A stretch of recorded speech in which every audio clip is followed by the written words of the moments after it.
সেই জায়গাটি থেকে আমরা আজকে ওকে লোক সমাজের মুখোমুখি করছি। তো বৈশাখী জন্ম জেলা কোথায়, কোন জেলায় জন্মগ্রহণ করেছো? গোপালগঞ্জ। গোপালগঞ্জ, ভালগা, ভাঙ্গা। ভাঙ্গা, ওকে, ঠিক আছে। বর্তমানে কোথায় থাকছো? এখন থাকি কেরানীগঞ্জ, কেরানী। পুরান ঢাকার ওদিকে। হ্যাঁ, পুরান ঢাকার ওদিকে, ওকে, ঠিক আছে। শুরু করো তুমি একেবারে ছোটবেলা থেকে, যেখান থেকে বলতে চাও। আমি আমার মা বাবা গ্রামেই থাকতো, আমাদের গোপালগঞ্জ এখানে। তো আমি এরকম ভাবে, আমার বাবা মানে খুব নেশাখোর ছিল, অ্যাডিক্টিভ টাইপের, মানে খুবই। তো আমার আরো দুইটা ভাই হয় আগে, আকাশ, বড় ভাই আকাশ, ছোট ভাই তমা। আমি আর কি মেঝো, আমি হই।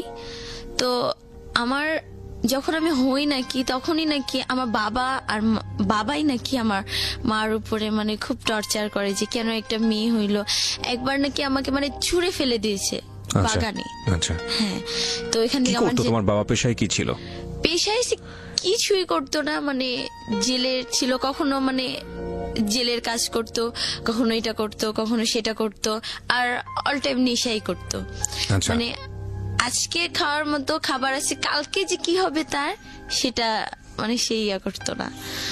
তো যখন আমার বয়স আস্তে আস্তে বাড়লো, 1.5 মাস হলো, তো আমার আবার আমার মারা হচ্ছে 4 বোন, আমার মা হচ্ছে সবার ছোট, আর আমার খালা হচ্ছে 3 নাম্বার আর কি। তো আমার খালার বিয়ে হয়েছে, তার বেবি কনসিভ হচ্ছিল না, অনেক বছর হয়ে গেছে বিয়ের। তো এইভাবে একটা চাপ ছিল। তো হওয়ার পরে সে গ্রামে যায়, শুনে আমার কাহিনী, যে নেক্সট আমার কি হবে, আমার ফিউচারের কথা চিন্তা করে সে আমাকে নিয়ে আসে। 1.5 মাস বছর বয়সে নিয়ে এসে নিজের মেয়ের মতোই লালন পালন করে। আর আমার আম্মু, মানে আমার আম্মুর যে আছে না, যে কখনো আমার প্রতি যে একটা মায়া তৈরি হবে, যে না ও আমার মেয়ে, ওর একটু এক্সট্রা কেয়ার করতে হবে, বা ওর একটু খোঁজ খবর নেই, এরকম কখনোই হয় নাই। ঢাকা শহরে যাই, আমার খালা ঢাকায় গুলশান 2 থাকে, তো ওইখানে আমি লালন পালন হই। তো আমার মার আবার একটা ছেলে হয়, তো সেই ছেলেটা এখন আমার বাবা কোথায় ধরতে গেলে এখনো বাচ্চা আছে কি মারা আছে আমি যাই না, কারো খবরই তেমন একটা যাই না, শুধু মার খবর জানি। তো মার আর কি বিয়ে হয়ে যায়। ছোটবেলায় আমার খালা খালু, যে মা বাবা, তাকেই আমি মা বাবা বলে চিনতাম। তো আমাকে খুব আদর করতো, মানে আমি কিছু একটা মুখে বলার আগে, আমি খুব শৌখিন, কিন্তু মুখে বলার আগে মানে আমাকে সেটা এনে দেওয়ার জন্য সবসময় ট্রাই করতো। বিয়ে হয়েছে কি, একটা লোক বিডিআর বলে, যে আর্মি বিডিআর রিটায়ার্ড হয়েছে, তার আগে একটা ওয়াইফ আছে, একটা ছেলে আছে অনেক বড় ডিপ্লোমা ইঞ্জিনিয়ার কমপ্লিট করছে, আমার মাকে আর কি বিয়ে করছে যে কোনো কারণে। তো ওই ঘরে এখন একটা মেয়ে আছে, নাম সাদিয়া, 10-11 বছর বয়স। গ্রামের বাড়িতে যখন বেড়াতে গেলাম, তো যাওয়ার পর এখানে আমাকে অনেকেই আমার খালাকে মানে বলতো আমাকে, যে এখনো ওকে রাখছো বা এখনো ওকে পালতেছো, তোমার এখনো বাচ্চা হয় নাই। তো আমি এগুলা জাস্ট কেয়ার করতাম না, মানে বুঝতামই না কেয়ার কি, বুঝতামই না যে কি। তো আমাকেও জিজ্ঞেস করতো যে তুমি কি ওনাকে এখনো মা বলতেছো, বা এখনো মা বলে ডাকো? তো আমি বলছি ডাকবো না, কাকে ডাকবো, আপনাকে, ওনাকে না মা বলে ডাকলে? তো বলছে আচ্ছা ঠিক আছে। তো এরকম আসতো, আমাকে এসে দেখে যেত। আচ্ছা, মানে আপনার খালাকে আপনি মা বলে ডাকতেন? হ্যাঁ, মা বলে ডাকতাম, বিকজ আপনি ওখানেই বড় হয়েছেন, তো ওনাকে মা হিসেবে জেনেছেন। জি, তারপর? তো তারপর এভাবে আস্তে আস্তে আস্তে আস্তে মা, যে খালা, সে মানে সে অনেক মডার্ন ছিল, তো সে আমাকে পালছে খুব শৌখিন ভাবে, অনেক আদর আল্লাহ দিয়ে। তো ফার্স্টে ভর্তি হয়েছি বাড়িদারা শিশু মঞ্চ কেজি অ্যান্ড হাই স্কুলে, ওইখানে ভর্তি হইলাম, ওখানে পড়াশোনা। তারপরে পাশে যে Kalachandpur high school and college, ওটা এখন সরকারি হয়ে গেছে, তো ওইখানে 10 পর্যন্ত আর কি পড়া। তো এরকম আমি যখন ক্লাস 5-এ পড়ি, আমি ক্লাস 5-এ আমাদের কালাচাঁদপুর স্কুলে ভর্তি হই। তো ওই স্কুলে ভর্তি হই, তো তখন আমি শুনতে, আমরা আবার দেশে গেছি, গ্রামের বাড়িতে বেড়াতে গিয়েছিলাম, তো ওইখান থেকে আসার পর শুনি যে সে বেবি কনসিভ করছে। ওকে, তো এখান থেকে আর কি শুরু গল্পটা, এখান থেকে।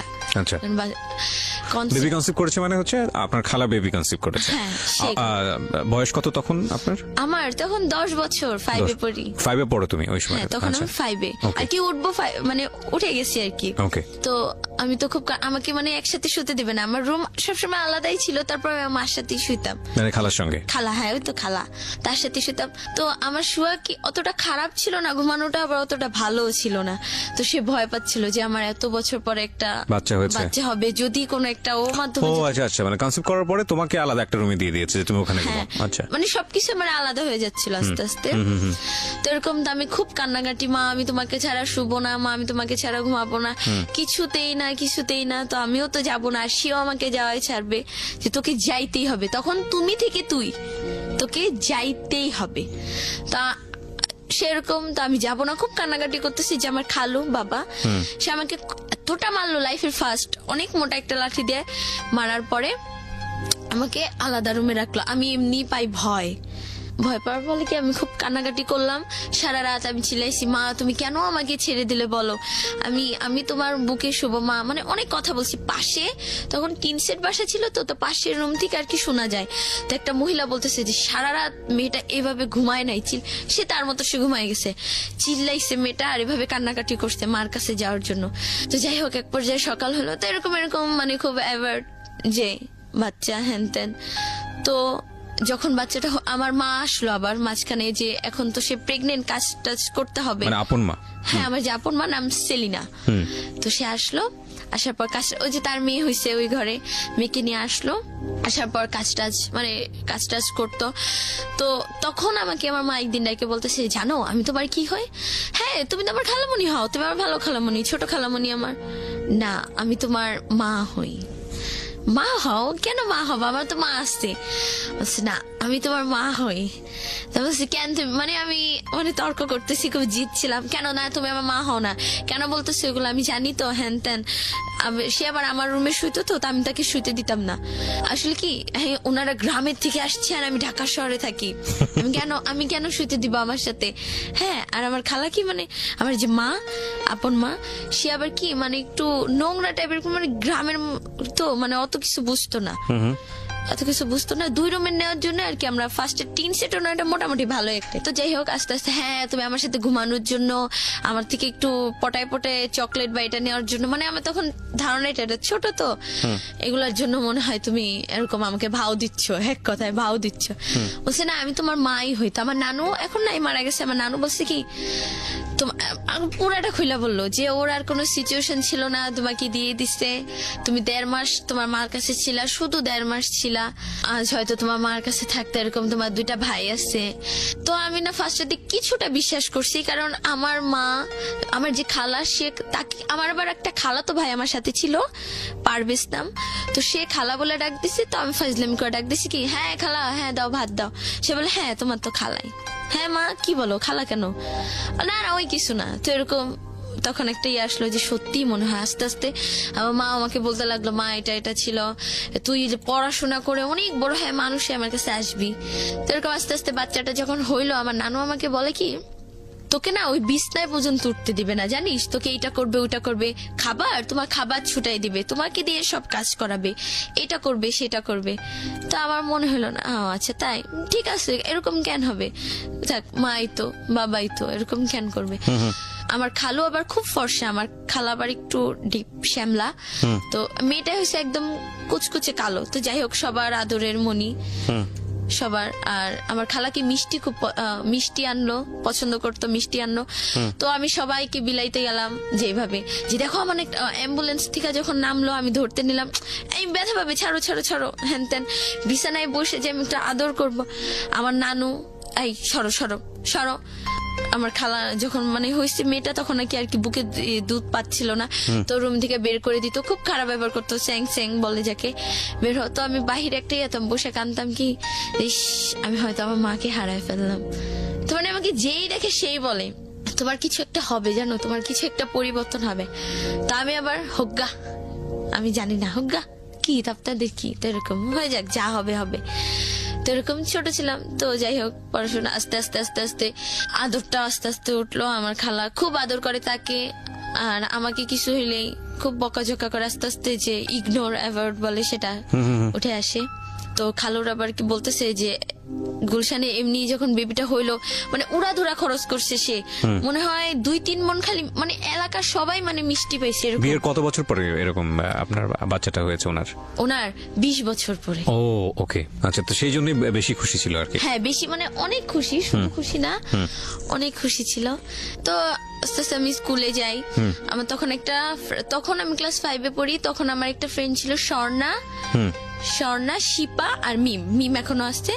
ওরা বলতেছে হে তোর বোন হইছে, হ্যান ত্যান, সব শেষ। এই যে মনে কর তোর আদর গুলো, কেন আদর যাবে, আমার বোনকে কত আদর করবো আমি। বলছি তুই তো জানিস সব। হ্যাঁ জানি সব। তো বলে কি এক কাজ কর, তোর তো খুব কষ্ট। আমি বলছি কই, তখন আবার কষ্টের ইয়াগুলো চলে আসতেছে যে একটু টর্চারের শিকার হচ্ছি। তো বলছে তোর তো খুব কষ্ট, তুই এক কাজ কর, তুই না সিগারেট খা। আস্তে আস্তে আমাকে ড্রাগে নিয়ে যা, তুই না সিগারেট খা, স্মোকটা একটু ট্রাই কর। আমি বলছি না রে। তো ও যখন খাইছে, ও আবার স্বর্ণা মেয়েটা যে, তো আবার রিলেশন করতো, ভাইগাও গেছে অবশ্য, মানে পালাই চলে। তো ও আবার রিলেশন করতো, মানে বেশ একটা ভালো ছিল না, মানে ফিজিক্যাল করতো হ্যান ত্যান। তো ও যখন খায় খুব কাশে, দোস্ত তোর কি খুব প্রবলেম হয়? হ্যাঁ খুব কাশি হয়। না রে আমি না খাবো না। আরো যখন খাই তো ওর সাথে স্মেলটা থাকতো, না রে মা বুঝে যাবে বা খালা বুঝে যাবে, খবর আছে, না খাবো না, আচ্ছা খাইলাম না। তো যাই হোক এরকম বলতো যে তোকে তো এমন করে, তুই তাহলে কি করবি? আমি বলছি কি করবো, এখানেই থাকবো, একদিন তো আদর করবে। তো আমার বাবাটা আবার আদর করতো তখন মানে খালু, সেই শুধু আমাকে একটু আদর করতো, আর কেউ না। এরকম আদরটা তো আস্তে আস্তে বড় হই। তো এখানে আবার কি যে এখানে যে একটু অনেক টাকা খরচ হয়ে যায়। তো খালু বলে কি ভাসানটেক মিরপুর 14, ভাসানটেক দেওয়ানপাড়ার ওখানে আমরা শিফট হই। ওইখানে আমি আবার ভাসানটেক হাই স্কুলে ভর্তি হই, উচ্চ বিদ্যালয় যেখানে ভর্তি হই। ওইখানে পড়াশোনা করতে আমার আবার খালার আবার একটা ফ্রেন্ড ছিল, ছেলেটা হিন্দু বাট নাপিত। আমরা যে ওই যে টিমসের পাশেটা থাকতাম, তার সামনে সেলুনের দোকান ছিল। তো তাকে নিয়ে আমার খালু খুব জেলাস ফিল করতো, মানে সেই ছেলেটা কি আমার খালাকে খুব লাভ করতো। আর আমি অনেকের মুখে থেকেই শুনছি যে বেবিটাই নাকি তা, এটা আমি বিলিভ করি নাই কখনো। যাই হোক এটা তাদের ব্যাপার। তো ছেলেটার সাথে আমার খালা মানে সবকিছু শেষ করে দিতে চায় যে তোর জন্য আমার সংসার আগুন লাগবে। তো আমাদের ওই বাসায় তো আসতোই, আগে আসা যাচ্ছিল। তো ওই ভাসানটাকে একদিন আসছে, তো আমার খালা আমাকে ফোন দেয়া ধরাই দেয়, যেন আমি ঠিকানাটা বলি আমার মাধ্যমে আসে, জানি আর কোনো প্রবলেম না হয়। তো ধরা দেয়, হ্যাঁ মামুনি, আমাকে সবাই জান্নাতমণি, হ্যাঁ জানুমণি তুমি কোথায় থাকো তোমরা এখন, আমাকে ছেড়ে চলে আসলা? হায় না আমরা তো যে দেওয়ানপাড়া আছি, হ্যান ত্যান, এই যে মরিয়ম পাড়া নাকি এখানে একটা প্রভাবশালী মহিলা, এই তার এলাকা। তো বলছে ঠিক আছে আমি আসবো তোমার সাথে দেখা করতে। তো এরকম আসতো। তো তাকে নিয়ে পাশের একটা মহিলা একটু প্যাচ লাগাই দেয় আমার খালু। তো ওইখান থেকে আমরা চলে আসি। প্যাচ লাগাই দেয় বলতো ওইখানে আবার কিছু ছেলে পেলে, মানে আমার খালার উপরে কেন যায় না রাগ ওই মহিলা দুইটা। তো আমার ওখানেও কটা ছেলে লাগাই দেয়, যাদের আমি স্কুলে যেতে পারি না, ছেলেগুলো আইসা খুব ডিস্টার্ব করে, প্রিজিং এ অনেক খারাপ একটা অবস্থায় চলে যায়, যে ছেলেগুলা যে অফার করতে থাকে আমাকে রিলেশন করবো হ্যান ত্যান। তো যাই হোক আমরা এখান থেকে চলে আসি আবার ব্যাক গুলশানে। তো আইসা এখানে পড়াশোনা ওই যে বাদ 6 মাস 6 পর্যন্ত, 6টা ভালো মতো পড়া হয় নাই। তো 7-এ ভর্তি হব। তো যাই হোক বাসার সব কাজ টাজ সব করতাম। খালা কি সবসময় ওর জন্য কিছু একটা এক্সট্রা রাখতো, বলতো কি তোকে তো ছোটবেলায় কত আছে না যে কিশোরের যে একটা পুষ্টির ব্যাপার, আমার দিকে যে না এসব কিছু কেয়ার করতো না, যে ওর এটা লাগবে বা ওর ওইটা লাগবে, এরকম কিছুই না। এই নুসাইব ভালো কিছু একটা হয়েছে, সব একটু খাইলো, এইটা নুসাইবার পরে যে ওটা খাবে বা আমার যে খেতে ইচ্ছা করবে, বা আমার মানে হচ্ছে যে ওনার মেয়েটা, হ্যাঁ নুসাইবা, এটা ওর। তো আমার খুব খারাপ লাগতো এই জিনিসটা, কম বয়স আর ফ্রেন্ডরা বুঝাইতো। তো যাই হোক আস্তে আস্তে খুব একটু টর্চারের ইয়াতে ছিলাম। 7-এ উঠলাম, কিছু হইলেই মানে আমাকে এতটা মারতো মানে যা পাইতো হাতের কাছে। মানে এখনো আমার মানে বডি প্রত্যেকটা জায়গায় ব্যথা। পানি ঢালতে গেছি, পানিটা হাত থেকে একটু পড়ছে, সেজন্যই একটা থাপ্পড় খাওয়া লাগবে, একদম মাস্ট খাওয়া লাগবে। মানে কথায় গায়ে হাত তোলা। হ্যাঁ কথায় গায়ে হাত তুলতো। আর একটু ভাইবাও নিত না যে ও বড় হয়েছে, একটা মেয়ে মানুষ, না এরকম না। 7-এ উঠি এরকম কষ্ট। তো 7-এ উঠি লাস্ট দিক দিয়ে একদম। তো আমরা ওই বাসাটা ছাড়ি। এখন আমরা একটু টাকার সমস্যায় পড়ে গেছি, কারণ আমার খরচ আমাকে তো একদম বিয়ে দিয়ে দিবে। তা আমার খরচ, আমার খালুর আবার কথা কি না থাক পড়তে থাক, এসএসসির পরে তো জানি হিসাব করা যে 16 বছর হবে, এইচএসসির পরে 18 বছর হলে ওকে একটা সরকারি জব দিয়ে দিব, ওর নিজের লাইফ নিজে করবে। ওকে। তো ওই তো আবেগের বয়স, ফ্রেন্ডরা ছিল, এটা বলে ওটা বলে কদিন পর পর যে তুই একটা রিলেশনে যা, তুই তো এরকম সেরকম, তোর উপরে ক্রাশ খাইছে। আমি কেয়ার করি নাই। 7-এ আমরা 7 তলা একদম ছাদের উপরে বাসা নিয়ে, আর আমাদের 5 তলা একটা ছেলে থাকে, ওই ফার্স্ট লাভ। জি। ছেলেটার নাম নাইমুল হাসান সিজান আর কি, সবাইকে সিজান বলে ডাকতো। আচ্ছা। আমরা যেদিন বাসায় উঠি ওই দিন ছাদের উপরে ছিল, আমরা সবকিছু আমাদের মালামাল সেট করি। তো সেই দিন ওকে দেখে কেন জানি আমার মানে মনে হলো কি যে মানে কত আগের যেন চেনা, কত কিছু জানি, যে খুব অনেক অনেক মানে আস্তে আস্তে এতটাই ভালো পর। ও 5 তলায়, আমি 7 তলায়। তো সিজান, ওর একটা বোন আছে নাম সিনিন্না, ওর বাবা পুলিশে চাকরি করে আচ্ছা। চিটাগাং, ওর মা, ওর বোন আর ও থাকে এখানে, ওর বাবা ওইখানে কোয়ার্টারে থাকে। তা তো আস্তে আস্তে এরকম ও আবার, আমি তখন ও আমাদের স্কুলে তখন 9-এ পড়ে, আমি তখন 8-এ উঠবো আর কি, 7-এ। আমাদের আর কি এলাকায় আমাদের একদম গেট সোজাই একটা মাঠ, তো মাঠের ওখানে আরিয়ান স্যার কোচিং করাতো। তো আমি ওখানে ভর্তি হয়ে গেলাম, যে পড়াশোনা আবার তো স্টার্ট করছি, তো পড়াশোনা তো ওইখানে ও বসে থাকতো। ও কি খুব খারাপ ছেলে ছিল, আমি জানতাম না, মানে দেখে খুব ইনোসেন্ট মনে হয়, খুবই আমাকে দেখে না টোন করতো, মানে মানে মানে আমার ফ্রেন্ডরা মিম আবার খুব মডার্ন ছিল। আমি মানে এতটাই আছিলাম, মানে আমার ঘরে কখনো লিপস্টিক পর্যন্ত কিভাবে দিতে হয় এটা আমি জানতাম না, কাজলটা হালকা জানতাম, আমার খালা খুব মডার্ন ছিল, বাট আইলাইনারটা চিনতাম না, এরকম কিছুই ছিল না। ওখানে গেলাম, তো সিজন কি আসে না যে একটা মডার্ন মেয়ের সাথে যদি খ্যাত বলতো, যেটাকে খ্যাত মেয়ে যদি যায় স্বাভাবিক হাসবে। তো একদিন দুদিন আমার ফ্রেন্ডটা খেয়াল করলো যে হাসে, আমি বললাম কি দোস্ত এই ছেলেটাই তো সেই ছেলেটা। আমি বলছি ওকে আমার ভালো লাগছে, বলছে ভালো লাগছে, এটাকে ক্রাশ বলে। আমি বলছি কি বলে? ক্রাশ। আমি বলছি আচ্ছা এটাই ক্রাশ? বলছে হ্যাঁ এটাই ক্রাশ। তো হাসে, তো বলে কি এই যে দেখছিস তোকে দেখে ও হাসে, ও তোকে লাইক করে, দেখ ও তোকে, কিন্তু ওকে দেখে হাসে যে ওর সাথে আমাকে ওকে দেখে হাসে, ও না তোকে দেখে হাসে রে, তোকে পছন্দ করছে, এই তো তোর ফার্স্ট লাভ এবার সাকসেস হবে। তো যাইতাম, তো 6টা থেকে 9টা পর্যন্ত হইতো রাত কোচিংটা। তো ওইখানে বসে থাকতো, তো ও আবার 8টার সময় চলে যেত। তো প্রতিদিন একটা এক্সকিউজ দিতাম, স্যার আমার পেট ব্যথা, এটা ওইটা, আমি দেখা যাবো, দেখে বের হবো, দেখে ঢুকবো, দেখে বের হবো, তো এরকম। তো এরকম কোচিংয়ে তো স্টাডি করতেই থাকলাম। তো স্কুলে যেতাম, তো ও আর কি আস্তে আস্তে বুঝলো কিভাবে, ও ছাদে যাইতো, ছাদে ওর মেয়েদের সাথে কথা বলতো, ফোনে ওর গার্লফ্রেন্ড বলতো, জিসান মেয়েদের সঙ্গে কথা বলতো, জিসান না সিজান, হ্যাঁ সিজান মেয়েদের সাথে অনেক কথা বলতো। আমি দেখে মানে মুগ্ধ হয়ে তাকায় থাকতাম। একটা ছেলে কিন্তু বুঝে যে একটা মেয়ে তাকে ফলো করতেছে, ও যেদিক দিয়ে। আপনি ক্লাস 6-এ পড়েন? 7 ক্লাস 7-এ। ওকে। আমাদের ক্লাস হচ্ছে কালেজপুর স্কুল, তো এখানে মেয়েদের হচ্ছে 7টা থেকে ক্লাস 12টা পর্যন্ত, আর ছেলেদের 12টা থেকে 5টা পর্যন্ত।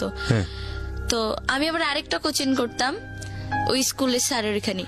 যাই হোক, তো আমি 6টা আর কি বাসা থেকে বের হতাম, তো 7টায় ক্লাস, তো 12টা এসে। তো আমি কি করতাম, আমাদের কি 12টার 10 মিনিট আগে একটু মেয়েদের ছেড়ে দিত, কারণ ছেলেরা ওইখানে মানে প্রত্যেক ক্লাসে মানে ব্যাগ টেক রাখতো, তো 10 মিনিট আগে ছেড়ে দিত। তো আমি না 10 মিনিট পরে বের হতাম, মানে ঘোরাফেরা করতাম স্কুলে, যে ওকে একবার দেখবো। আর মিমকেও সাথে রাখতাম, দোস্ত তুই থাক, আমার হাত পা কাঁপে যদি কিছু একটা বলে। ও আবার খুব রাগী সিজান। আচ্ছা।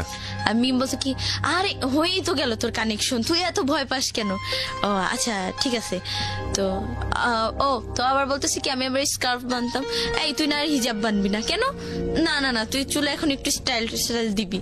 তো ঠিক আছে দিব।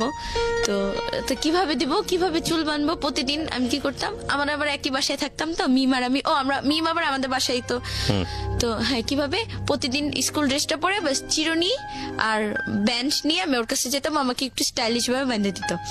হ্যাঁ, আর এখন মুখে একটু পাউডার টাউডার দিয়ে দিত, যে না বাবা এখন আর আগের মতো খ্যাত থাকলে চলবে না, এখন তোমাকে একটু মডার্ন হইতে হবে।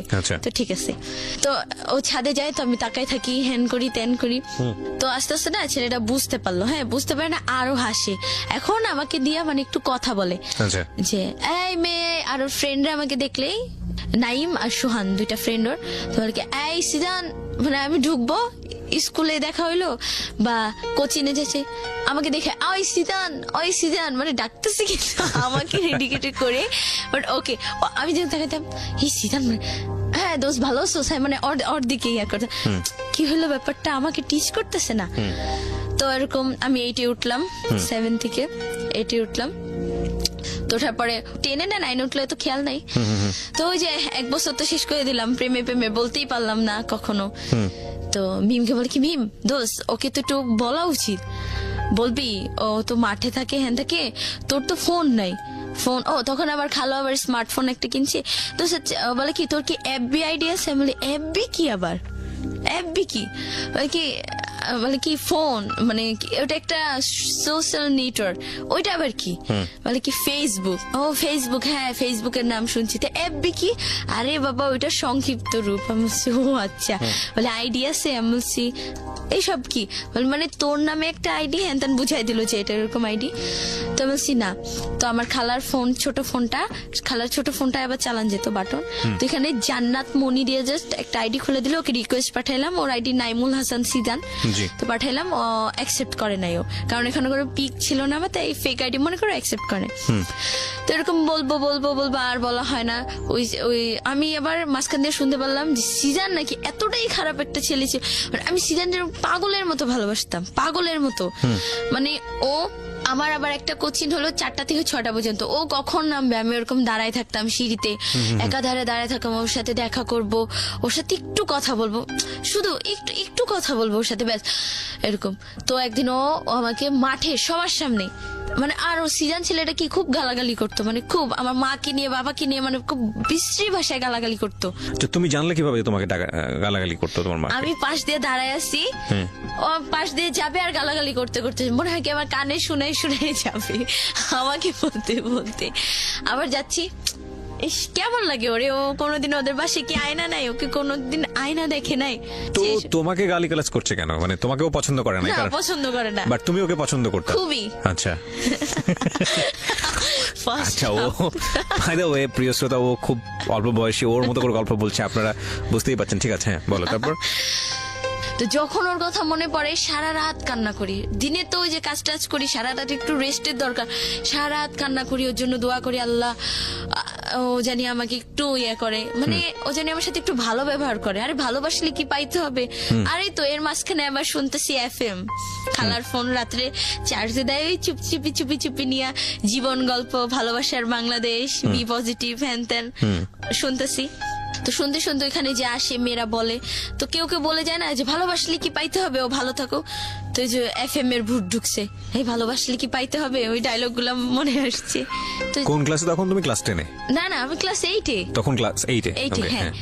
তো এরকম খুব গালাগালি করতো, মানে আর ও কি বলে নেশা করতো, ওই ছেলেটাও নেশা করতো। ওর সঙ্গে কি তখন তোমার কথা হতো, ফোনে কথা হতো? আর কোনোদিন আমার দিকে মানে ভালো মতো কথা বলে নাই 2 মিনিট। তো জানতো যে তুমি ওকে পছন্দ করো, সে কারণে তোমাকে গালিগালাজ করতো? ওকে, খুব ভালোবাসতাম ওকে। আর আমার ফ্রেন্ডরা, মিম বাদে আমার ফ্রেন্ডরা, মানে আমার আবার একটা বেস্ট ফ্রেন্ড হয় নাম রোজ। তো যাই হোক, ওরা আমাকে এই তোকে এটা করতে হবে না রে, এখন পারবো না, ভালো লাগতেছে, এই সিজানের কসম, আচ্ছা ঠিক আছে কি করতে হবে বল, আমি করতেছি। হ্যাঁ, কারো টাকা লাগবে বা কারো একটা হেল্প, আমি আবার কি একটু গুন্ডা টাইপের, মানে সিজানের কাছে আমি নরম, মানে আর বাসায় আর আমাকে কোনো ছেলে যদি টিচ করতো আমি রাস্তার মধ্যেই মাইরা বসতাম, হ্যান ত্যান। তো আমাকে নিয়ে যেত ওরা সেফটির জন্য, না রে দোষ আজকে যাবো না, সিজানের কসম, আচ্ছা ঠিক আছে বল কোথায় যাইতে হয়, আমি যাচ্ছি, সব জায়গায় যাবো, যাচ্ছি। তো এই বলে আমাকে সিগারেটও খাওয়াইছে। আমার একটা ফ্রেন্ড, ওই যে ওই মেয়েটার নাম ছিল কি শিউলি টাইপের। তো ওই মেয়েটা, সিজানের কসম তুমি একবার একটা টান দাও, ঠিক আছে আর কিছু খাইতে হবে, দাও না খাচ্ছি। সিজান আবার স্মোক করতো। তো ওই দোকানের একটা ছেলে, মানে যে দোকানে গিয়েও সিগারেট খাইতো, আমার যে বেস্ট ফ্রেন্ড শান্তা আর কি রোজ, ও নিজের নাম এফবিতে নাম দিছে রোজ, তাই ওকে সবাই রোজ নামেই চিনে। মেয়েটা অবশ্য অনেক ভালো। তো আমার সাথে ওর বেস্ট ফ্রেন্ড হয়ে, মানে খুব ক্লোজ হয়ে যায় আমরা একে অপর। তো ওকে আমি বলি, তো রোজ তখন আমার ওই আইডিটা ডিএক্টিভেট করে দিই। আইডি যার জন্য খুলছি সেই অ্যাকসেপ্ট করে না, ডিলিট করে দেয়। তো ওই আইডি আমি কি করবো, ডিএক্টিভেট করে দিচ্ছি। তো রোজ খুলা বলতেছে, জানো আমার ফ্রেন্ড আছে জান্নাত, তোমাকে অনেক ভালোবাসে সিজান, জানো তোমার কথা, ওর কথা ক্লাসে সবাই বলতেছে, তার বয়ফ্রেন্ডের কথা। খারাপ তো লাগেই যে আমার বয়ফ্রেন্ড আজকে আমাকে এইটা দিচ্ছে, বা ডোন্ট মাইন্ড আমাকে আজকে কিস করছে বা হার্ট করছে, ওর সাথে হাতে হাত ধরে আমি আজকে ঘুরতে গেছি এই জায়গায়, এটা ওইটা। তো আমাকে জিজ্ঞেস করে, কিরে বৈশাখী, আমাকে আবার বৈশাখী বলতো কেন, আমার পহেলা বৈশাখীর দিন জন্ম। তো একজন দুজনে এই দোস্ত তোকে না আজকে থেকে বৈশাখী ডাকবো, তো এখন বৈশাখী নামেই চিনে সবাই, জান্নাতুল ফেরদৌস একটা নাম আছে। তো বৈশাখী তোর সিজান কি করছে? তো আমি ক্লাসের মধ্যেই মানে এত জোরে জোরে চিল্লায় কান্না করতাম, মানে সবাই বলতো ওই ছেলেটা কি এগুলা বুঝতে পারে না, সিজান সিজান বলা কান্না করতাম, সিজান সিজান বলা, মানে এতটাই পাগল হয়ে গেছিলাম। তো রোজ বলতো এরকম এরকম বলতো তোমাকে অনেক ভালোবাসে। বলছে কি যে দেখো আমি ভালো না, আমি ওকে বলো ও যদি আমার সাথে ফিজিক্যাল কিছু একটা করে তাহলে আমি ওকে মাইনা নেবো। বলছে ও তো এরকম মেয়ে না, আর তুমি ওকে জিজ্ঞেস করে দেখো, ও ফিজিক্যালের মানেই বুঝে না, তোমাকে জিজ্ঞেস করে দেখো। সিজন বলেছে এটা, হ্যাঁ, আমার আর রোজ friend-এর হচ্ছে কাছে। হলো তোমার হয়ে সিজনকে এই ধরনের কথা বলেছে। না মানে বলছে যে যে মানে আমার সাপোর্ট নিয়ে বলছে যে তোমাকে লাভ করে। ওকে, হ্যান বুঝতে পারছি, মানে কি বলে হচ্ছে মিডল ম্যানের ভূমিকায় আছে আর কি। হ্যাঁ, তো তারপর আর ওকে দেখলে অটোমেটিক আমার মানে একটা ছেলেকে মারবো বা একটা ইয়াতে আসছি যে আমার ফ্রেন্ডকে, ওকে দেখলে দোষ আজকে না হবে না, বাদ দে সবকিছু শেষ আজকে, এই সিজানের কসম, ঠিক আছে ওকে ওভারটেক করি তারপর আমি যাচ্ছি, ও আমার সামনে থেকে যাক, তারপর মাইরা দে মনে, ভাই ঠিক আছে ঠিক আছে। যেরকম আস্তে আস্তে আস্তে আস্তে ছেলেটা, তো আমি 9-এ উঠি, এইটি আবার রেজাল্ট কি ওই পড়াশোনা মানে পড়াশোনা একদম গোল্লায় যায় আমার, পাই 3.50 জিএসসি তে। আমার খালু তো খোটা, তোকে তোকে এত ইয়া করলাম হ্যান ত্যান, এ প্লাস পাইছে, এ গোল্ডেন এ প্লাস পাইছে, এ 4 পয়েন্টের পাইছে, তুই এত কম কেন পাইলি? আরো মার এই সে, আর সে তো সে হলো কি একজন যে বলবে আমি পড়তে পারতেছি না, এটা হয়তো আমার ব্যর্থতা, কিন্তু না তোকে একদম সমাজ কি বললো সেটা, যে এই আপনার মেয়েটা কেন করলো, আরে আমার মেয়ে তো এটা করছে, কেন কেন আপনার মেয়ে কেন ভালো ইয়া পাইলো না, তো এটা নিয়ে আমাকে মারতো। তো যাই হোক 9-এ উঠলাম, তো আমি এসব কেয়ার করি না, পেয়ার কিয়া তো ডার না কিয়া, ভালোবাসতাম। সিজান করলাম, তো সিজান আমাকে, আমি আবার পরে এই যে এফএম শুনতাম, যে আপনাদের ইয়াটা তো শুনতামই, তো শুনতে শুনতে এখন আমার খালা কি বুঝে গেছে যে আমি রাত্রে ফোন ইউজ করতেছি, ফোন আমি কথা বলি না বাট এফএম শুনি। তো এরকম আর ফোন দেয় না, এমন জায়গায় লুকায় রাখে ফোন, আমি মানে ওই যে বালিশের নিচ টিচ চেক করে, তার বডি চেক করে আমি ফোন পাইতাম না, আল্লাহ জানে ফোন করে রাখতো। তো ফ্রেন্ড আমার আবার শান্তা কি ওর আবার একটু ফ্রিডম বেশি ছিল, ওর বোন আবার একটু মডেল টাইপের, তো ফোন ইউজ করতে স্মার্টফোন। ও আবার এফবিতে একটা ভাই বানায়, নাম নাইম, নাম নাইম ছেলেটার। তো তখন নাইম নামে ও নাকি ফেসবুকে ভাই বানাইছে, হ্যাঁ ছেলেটাকে, নাইম রংপুর থাকে। তো নাইম ছেলেটা, হে আমার না একটা ভাইয়া হয়েছে জানিস, তোকে তো সিজান এত অ্যাভয়েড করে, 2 বছর এমনিই চলে গেছে, এত অ্যাভয়েড করে, তুই একটু ভাইবা দেখ, তুই দেখ ভাইয়াটা খুব সুন্দর, ভাইয়ার গার্লফ্রেন্ড নাই, ছিল ব্রেকআপ হয়ে গেছে, নাম ঐশী, ওর নামও ছিল জান্নাতুল ফেরদৌস, কিন্তু ঐশী আর আমার বৈশাখী। তোমার কি লেখাপড়া করতে না, সারাদিন এগুলো নিয়ে কথাবার্তা বলতে? তো নাইম ছেলেটার সাথে আমার রিলেশনটা করাই দেয় বলতে কি, তুই দেখ তোর সিরিয়াস হওয়া লাগবে না, ভাইয়াটা সিরিয়াস হবে, তোর তো এত সমস্যা, ভাইয়াটা তোর খরচ দিবে, লাগলে তোকে ভাগাই নিয়ে বিয়েও করবে বাবা, তারপরও তুই দেখ কি হয়। তো এরকম আস্তে আস্তে 9-এ তখন আস্তে আস্তে ছেলেটা 1 মাস হয়, জানুয়ারি চলে যায়, তো আমি সিরিয়াস না, ছেলেটা সিরিয়াস হয়ে যায়। তো দেখ আমি মাঝখানে ব্রেকআপ করে দিই, ধুর আমি সিজানকে ছাড়া কাউরে না রে, এইসব ছেলে চলবে না, বলছি খুব ভালো, তো ধর তুই বাদ দে, তুই সিজানেরই পটা দেখ। আমি কি নাইমের কাছে যাবো, আমি পানি খাইতে গেল, ওই পানির গ্লাসেও আমি সিজানকে দেখি, হ্যাঁ আরো 2 বছরের একটা মায়া পড়ে গেছে, আমাকে ছাড়তে পারবো না, তুই পারলে যা ছাড়গা, বা তুই নাইমকে ধরগা, হ্যাঁ আমার ভাই লাগে চুপ, দুজনের তো এরকম ঝগড়া। শান্তার বাড়িও হচ্ছে আমাদের গোপালগঞ্জ ওদিকেই। তো যাই হোক দেশীয় আরো ফ্রেন্ডশিপ। তো এখন ফোন দিচ্ছে না, এখন নাইমও বলতেছে না, আচ্ছা বল কি, আচ্ছা ঠিক আছে তোর এফবি চ্যানেল লাগবে না, বল তুই স্মার্ট হবি না। তো শান্তা আবার আমার বলে কি, ওর বোন আবার বাইরে, মানে ওদের ফ্যামিলি অবস্থা অনেক ভালো, অনেক মা বোন সবাই বড় লোক খুবই। তো ফাউন্ডেশন বের করে, এটা দোষ, এটার নাম কি ফাউন্ডেশন, আচ্ছা এটার নাম কি আইলাইনার, ও আচ্ছা লিপস্টিক, আমি লিপস্টিক বলতাম না, লিপস্টিক বলতাম, তো লাইক তো বুঝলো না এটা লিপস্টিক হবে, এটা ব্লাশন, এটা শেড, এগুলো দিয়ে কি করে, এগুলো দিয়ে এরকম সাজে, তুই সাজে যাবি সিজানের সামনে, দেখবি ও তোকে, ও ডিসিশন চেঞ্জ করে ফেলবে, 2 বছরে যেটা না হয়েছে এই বছরে সেটা হবে, একদিন একটু সাজাই দে না, সাজাই দিল, মানে মাশাআল্লাহ, মানে সেদিন আমাকে এত সুন্দর লাগছে লাগতেছে, মানে ওই যে কখনো সাজি নাই। আয়নার সামনে গিয়ে বলি, আয়নার সামনে গিয়ে আমি বলতেছি কি, হ্যাঁ জান্নাত, হ্যাঁ এখন তুমি পারফেক্ট জন্য, এখন তুমি পারফেক্ট। হ্যাঁ, আর সিজান সেজে আবার বলতেছি, হে জান্নাত তুমি তো জলপরি ছিলা, আমি তো বুঝতে পারি নাই তুমি এত সুন্দর। হ্যাঁ তো ঠিক আছে, আমি সব বর্ণামি বাদ যাও, আজকে থেকে শুধু জান্নাতি। হ্যাঁ, পিছন ফিরে বলে কি দোস্ত যদি এটা না হয়, বলছে এটা না হলে নাই, তুই আর আসবি না বা ওকে তুই ভুলে যাবি। বলছে, আমি না পারবো না রে।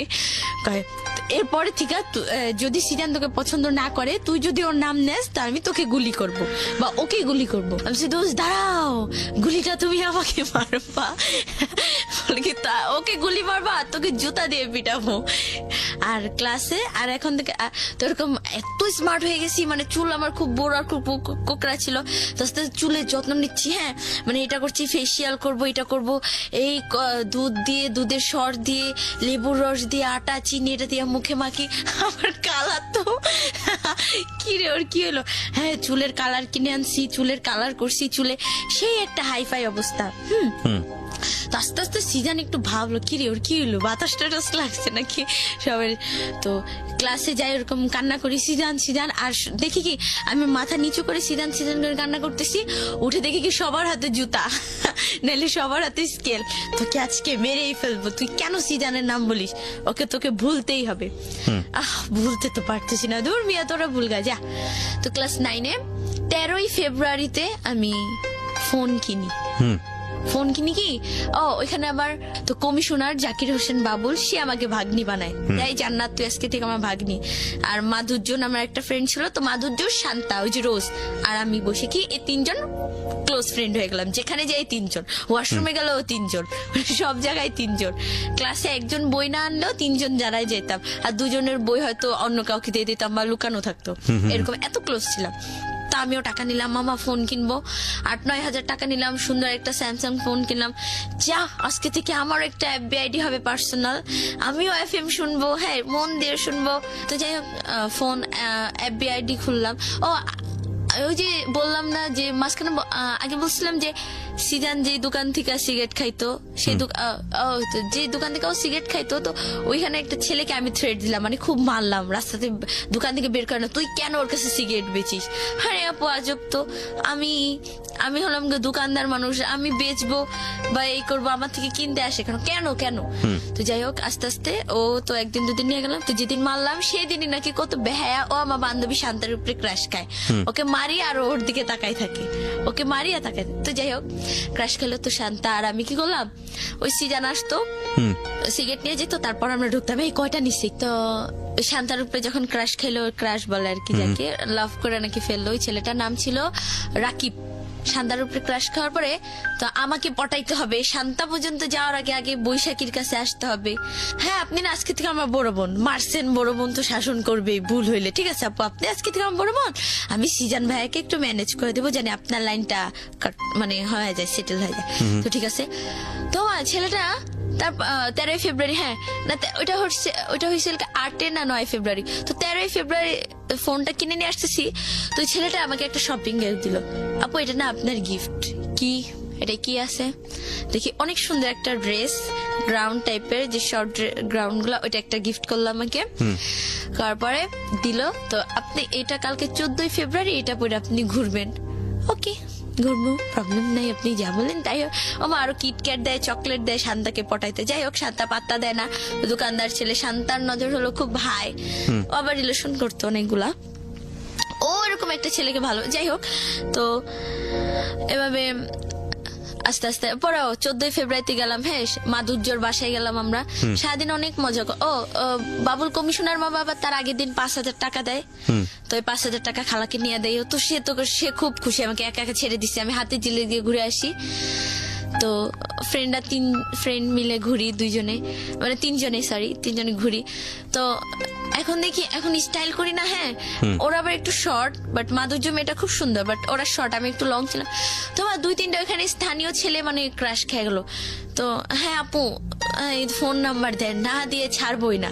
ও ফোন কিনছি আবার, এই ফোন কি তোমার বাবা কিনে দিছে, কেন নাম্বার দিব, সিম কার্ড হ্যান ত্যান, না আপু দেন।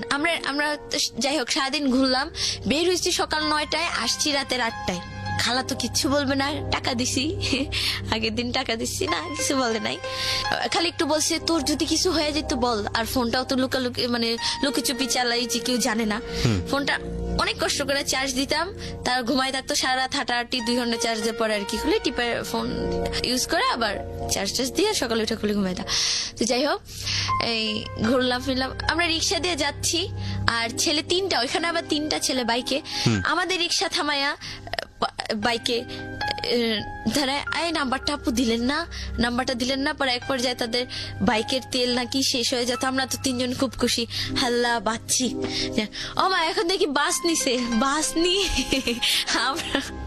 আমরা রিক্সা দিয়ে যাই, ও বাস দিয়ে সে আমাদের আগে দাঁড়ায়, হাই নাম্বারটা তো দিলেন না, এই নাম্বার দিব মানে। তো যাই হোক, তো অনেক মজা মজায় 3টা কাটা। গুলশানের যে নাট রেস্টুরেন্ট, তো এখানে আমরা খাইলাম, আমি ট্রিট দিলাম, আমার কাছে আরো এক্সট্রা 8,000 টাকা ছিল, যে মামার থেকে, মামা টাকা দেন তো কিছু জানি না, টাকা নিতাম মামা থেকে, কমিশনের মামার টাকা নিতাম, ওরাও নিত, 3জন মিলা যাক খাওয়া দাওয়া করলাম। করার পরে তো যাই হোক ঘুরলাম টুরলাম, সারাদিন আসলাম বাসায়। তো সিদানকে আমি নক দিলাম, তো সিদানের কথা আমার এত খারাপ লাগলো, সিদান আমাকে নাইম ছেলেটা তখন নাকি নাইম ছেলেটা আস্তে আস্তে মানে আমাকে ভুলে যায়, যে থাকা এই মেয়েটা তো সিরিয়াস না, এর সাথে আমি কি কথা বলবো।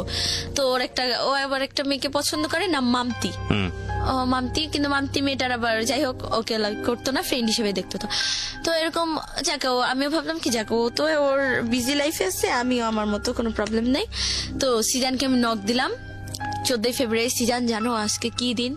কি দিন ক সিজান আজকে কি হয় জানো? বিশ্ব ভালোবাসা দিবস, হ্যাপি ভ্যালেন্টাইন্স ডে। আজকে হ্যাপি জুতা দে, তাও কার জন্য জানিস? তোর জন্য। কেন সিজান আমি কি করছি বলো? আমার উপর মানে সেদিন একদম ওকে জোর জবরদস্তি ফোনে অ্যাপবিতে কি করছি বলো? তোমার আমাকে ভালোবাসতেই হবে, কেন বাসবা না বলো? আমার মধ্যে এখন কি কম আছে বলো? কি কম আছে? বা আমাকে খারাপ অফার দিল, এটা করতে আমি ভাইবা দেখবো না বাবা, আমি এটা করবো না। তখন আবার এটা একটু বুঝি, ফ্রেন্ডদের সাথে চলে না, এটা হবে না। তো কয়েকদিন পরে আবার নক দিয়ে বলতেছে, হঠাৎ ওই নক দিয়ে বলতেছে কি একটা ছেলে আছে, প্রেম করবা? সিজান আমি কেন প্রেম করবো? কেন তুমি আসো না? আচ্ছা ধর আমি কেন, আমি কি তোমার সাথে রিলেশন করবো? তোমাকে আমি বউ বানাবো নাকি? চিন্তা করো না, এসব চিন্তা করো না। দেখো তা আমি ওকে ও আজে বাজে কথা বলে, নেশা করতো তো আবার আজে বাজে। তো আমাকে একদিন বল কি তুমি এক কাজ করো, ওয়াশরুমে যাও। হ্যাঁ, ভয়েস মেসেজ দিচ্ছে রাত্রে, হেডফোন দিয়ে খুব চুপি চুপি এফএম শুনতাম আর চ্যাটিং করতাম। তুমি যাও ওয়াশরুমে, ওয়াশরুমে গিয়ে তোমার ফুল বডির পিকটা তুমি আমাকে তুলে তারপর আমাকে মেসেঞ্জারে সেন্ড কর। আমি বলছি কেন? বলছি কেন আমি দেখবো। তখন আমি না শান্তাকে নক দিলাম, তো কি করবো বল? বলছে আজকে তোর পরীক্ষা হবে যে তুই কে।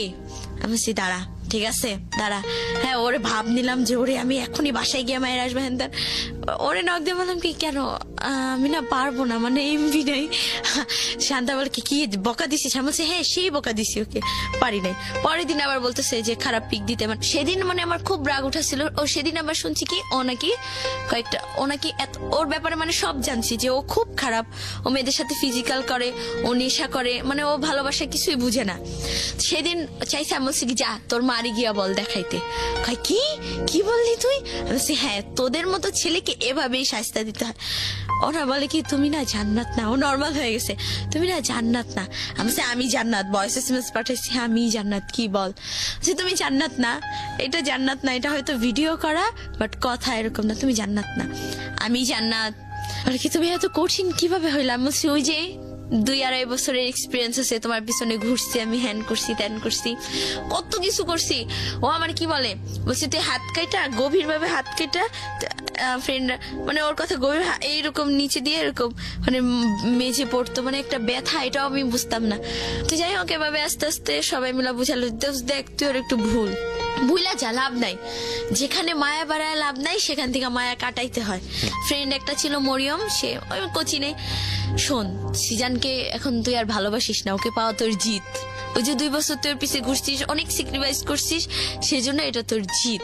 ও সিজান আবার একদিন কি করছে, আমার খালার কাছে গিয়ে, এমনি তো টর্চারের শিকার, খালার কাছে গিয়ে বিচার দিছে। আপনার মেয়ে আমার পিছনে ঘুরে স্কুলে সবাইকে বলে দিছে যে আমি জান্নাত আর সিজান মানে ও হচ্ছে আমার হাজবেন্ড। বলে কি আন্টি আমি কবে বিয়ে করলাম বলেন, ও নাকি আমার বউ। সবাই আমাকে দেখলেই জিজ্ঞেস করে ভাইয়া ভাবি কই, হ্যাঁ জান্নাত কই, এরকম করে। তো খালা আরো মারলো। তো এদের মনে হয় কি ভালোবাসার জন্য মায়ের কোনো ব্যাপার না। খালাও সেদিন মারলো ফার্স্ট, খালু তো জানলই না, তাহলে তো অবস্থায় খারাপ, বাসা থেকেই নামাই দিত, কি করতাম। তারপরও ওর মনে একটু ইয়া নাই যে মেয়েটা আমার জন্য এত কিছু করতেছে, এত কিছু, একটু ইয়া করি। তো আস্তে আস্তে বললাম যে এখন একটু অ্যাপবি চালাই, ছেলেরা নক দেয়, একটু হাই ফাই ভাবে একটু এঞ্জেল জান্নাতমণি আইডি খুললাম যে, তো ওটা আমার ফার্স্ট আইডি এঞ্জেল জান্নাতমণি। আচ্ছা, এই অ্যাঞ্জেল জান্নাতমণি নামটা কেন দিলা? তোমার নাম তো অন্য নাম।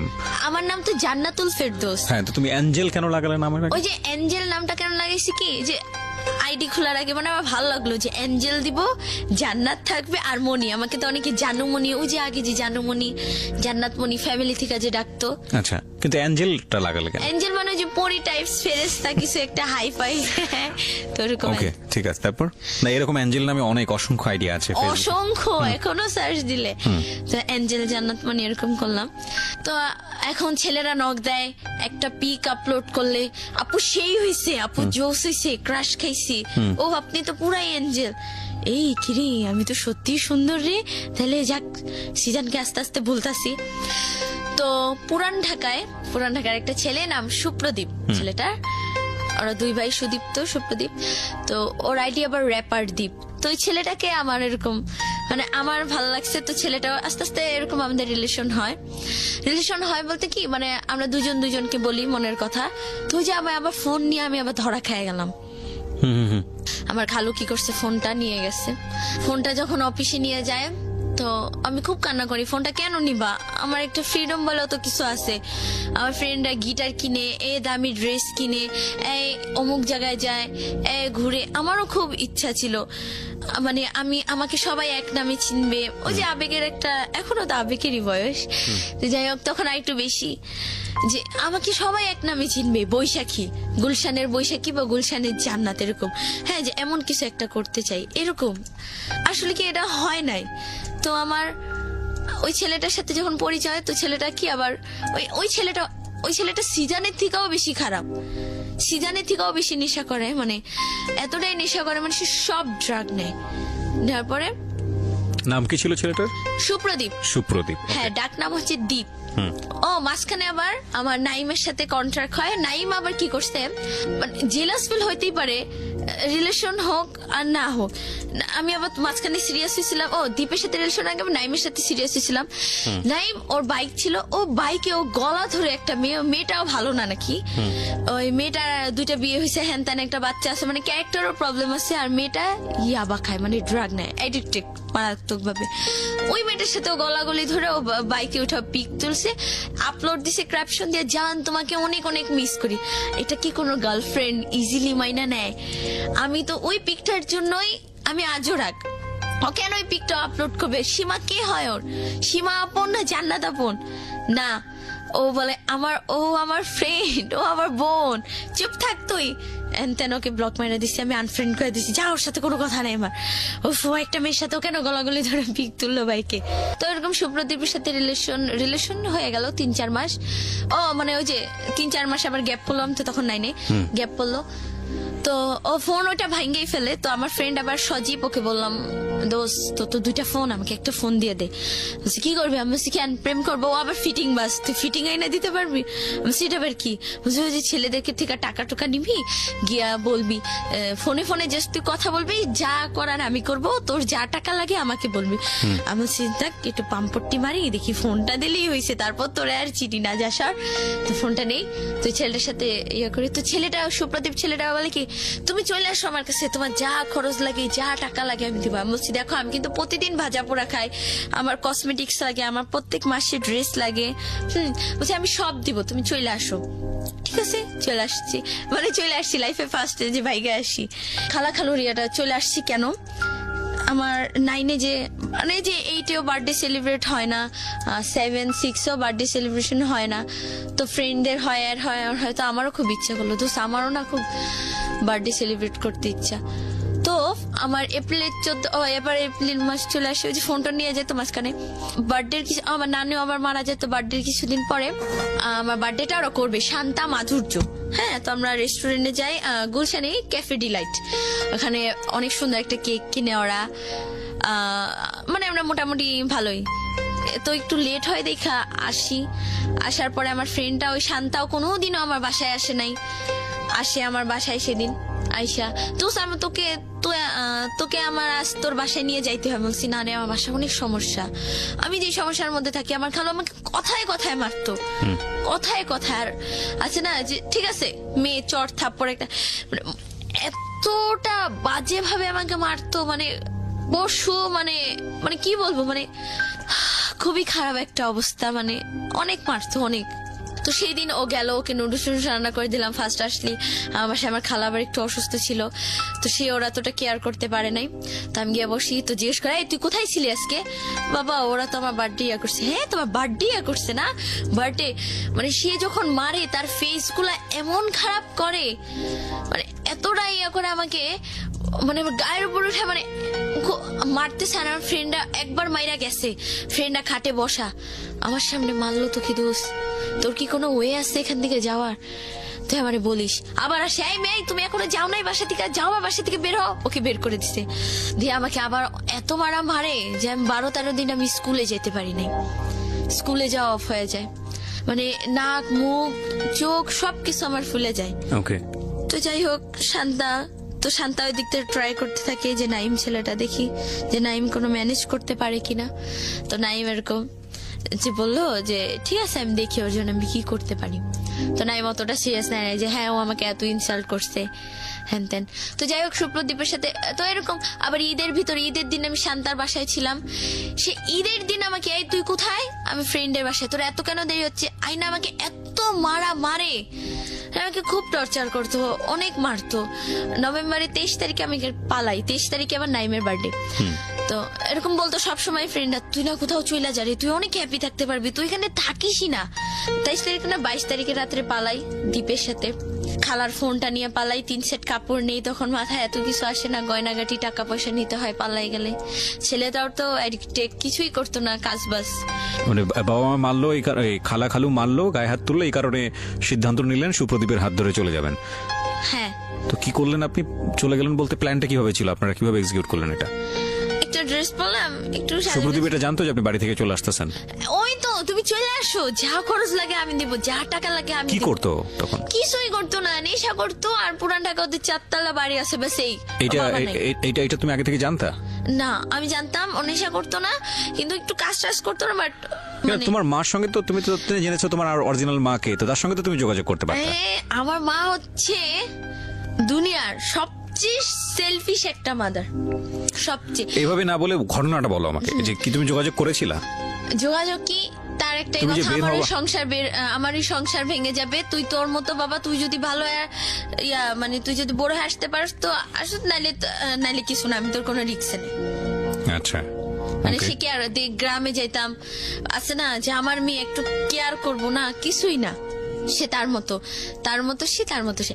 তো যদি কোনো ভালো ছেলে পাইতো, খুব টাকা পয়সা আলা ছেলেটা যেমনই হোক, তার সাথে মানে বিয়ে দিয়ে সে নিজের লাইফটা আগে সেটেল করতে।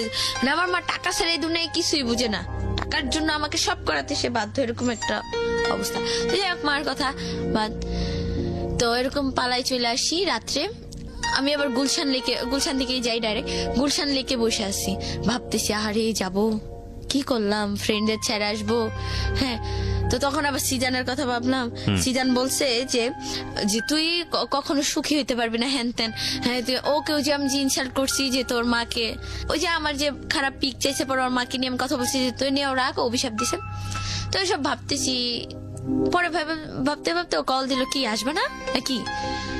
হ্যাঁ আসতেছি। পরে যাই হোক পুরান ঢাকায় গেলাম, বাবু বাজারে কি এখানে বাস দিয়ে নামলাম, নামার পরে ওইখানে আবার একটা ছেলে আমাকে নিয়ে যে আমাকে লাইফে ভালোবাসছে অনেক ছেলে, কিন্তু আমি মানে বুঝি নাই যে লাভটা কি। ওই সিজনের পর থেকে ভালোবাসা আমার কাছে হয়ে গেছে খেলা, ভালোবাসা হয়ে গেছে আমার কাছে স্বার্থ।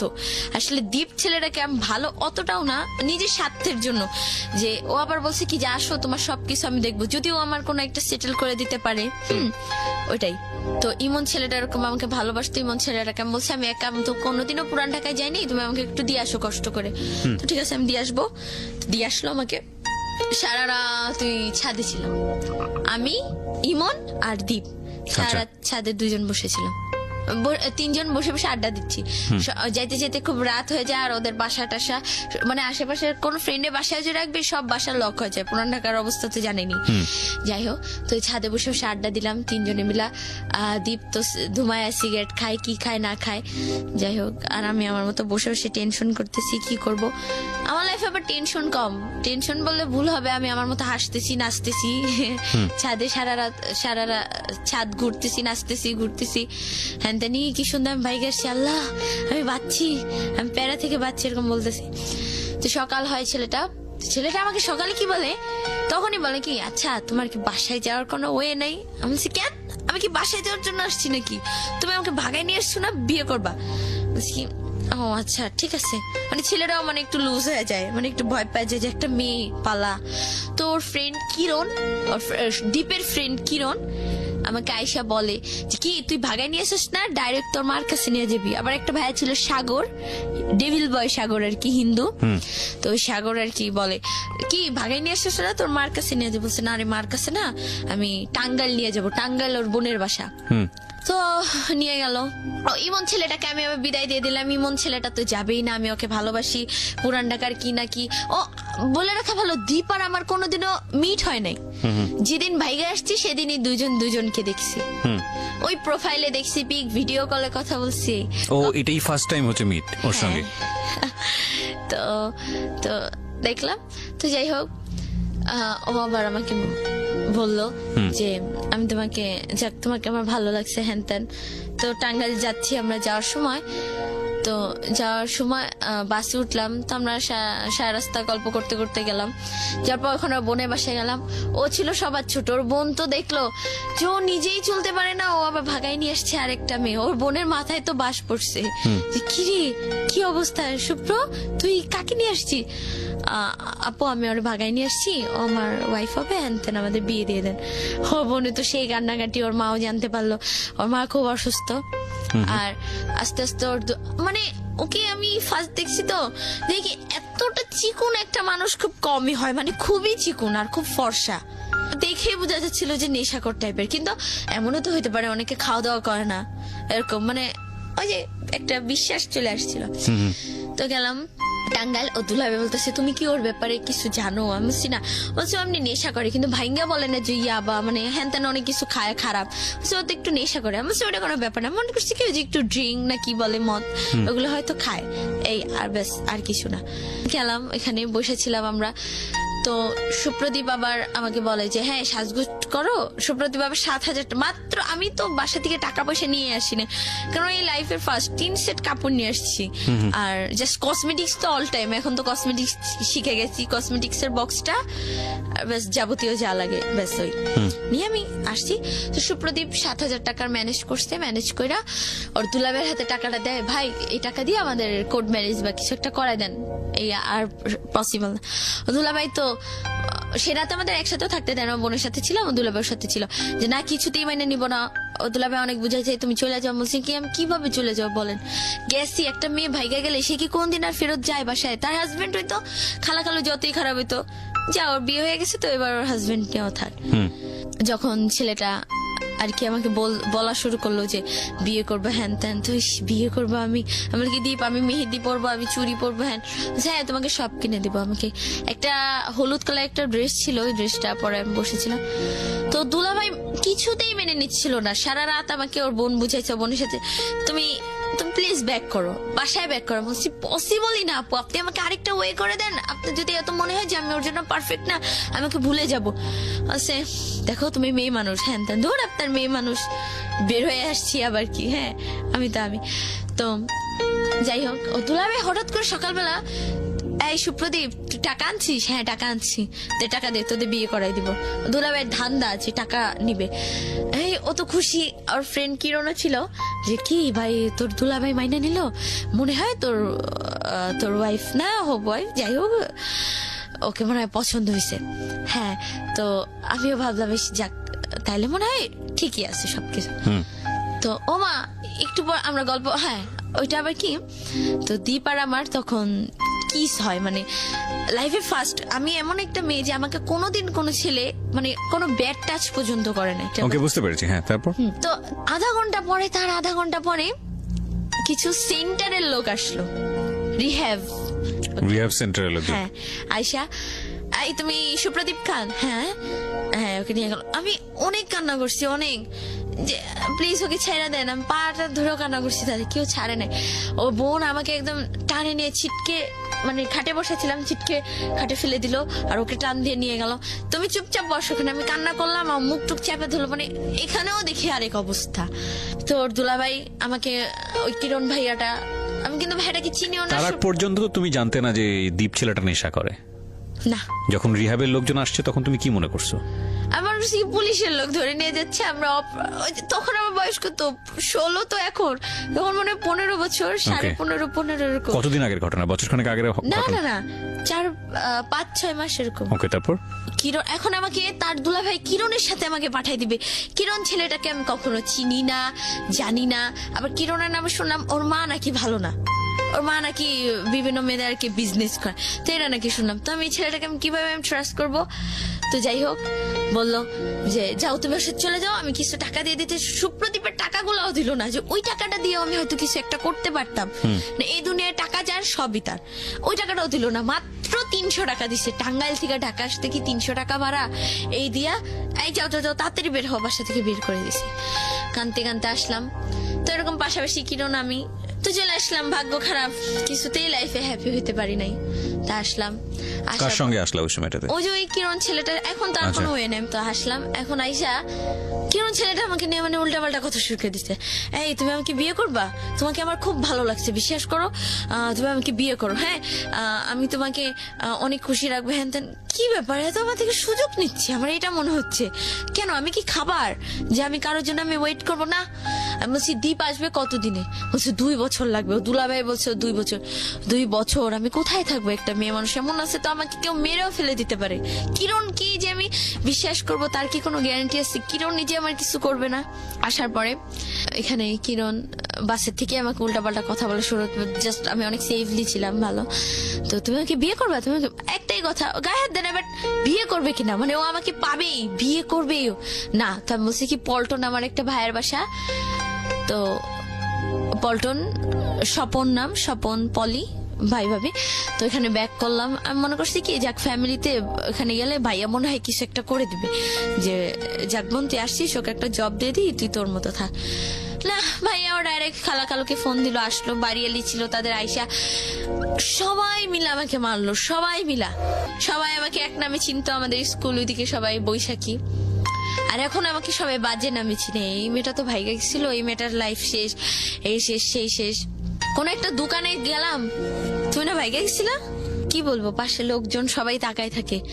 যেই লোকগুলো আমাকে ছাড়া চলতো না, যে তার বোনেরাই কিন্তু অনেক প্রবলেম ফেস করছে, যে আমাকে নিয়ে গেছে, যে আমি তাদের সমস্যাটা সলভ করে দিছি, তারাই আজকে বলে আমাকে বাজে নামে ডাকে। তারাই এই মেয়েটা শেষ, মেয়েটা শেষ।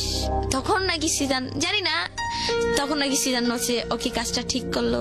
আমি সেই কথাটাও বলছে, হ্যাঁ বলছে। আমি যদি সিজানের কাছে যাইতে পারতাম, বলেও না তুই ভাইগে গেছিলি, তুই এবার সিজানের কাছে যাবি, ওর যেই মা। তো এরকম বাসা থেকে প্রচুর টর্চার করতেছে, উঠতে বসতে খোটা, তুই ভাইগে গেছিলি, তোর জন্য মুখ দেখাইতে পারি না, মান সম্মান সব শেষ, আমাদের সব শেষ, সব এরকম ভাবে বলতো। কেউ যদি আমাকে দেখে ভালো লেগে আসতো, তাও যদি সে শুনতো যে ভাইগে গেছি, ক্যান্সেল, রিজেক্ট করে দিতে, বিয়ে হবে না। তো এখন আমার ফ্রেন্ডরা বলতেছে যেই ছেলের জন্য তো লাইফটা শেষ হয়েছে, আসার পরে তুই সেই ছেলেটার কাছে যাবি, মানে দীপের কাছে। তো আমি 2 বছর কিভাবে ওয়েট করবো? তো শান্তাকে বললাম, তো বললো দেখি দোষ, তখন আমি এসএসসি পরীক্ষাটা দেই নাই, দেখি দোষ আমি কিছু একটা ম্যানেজ করি।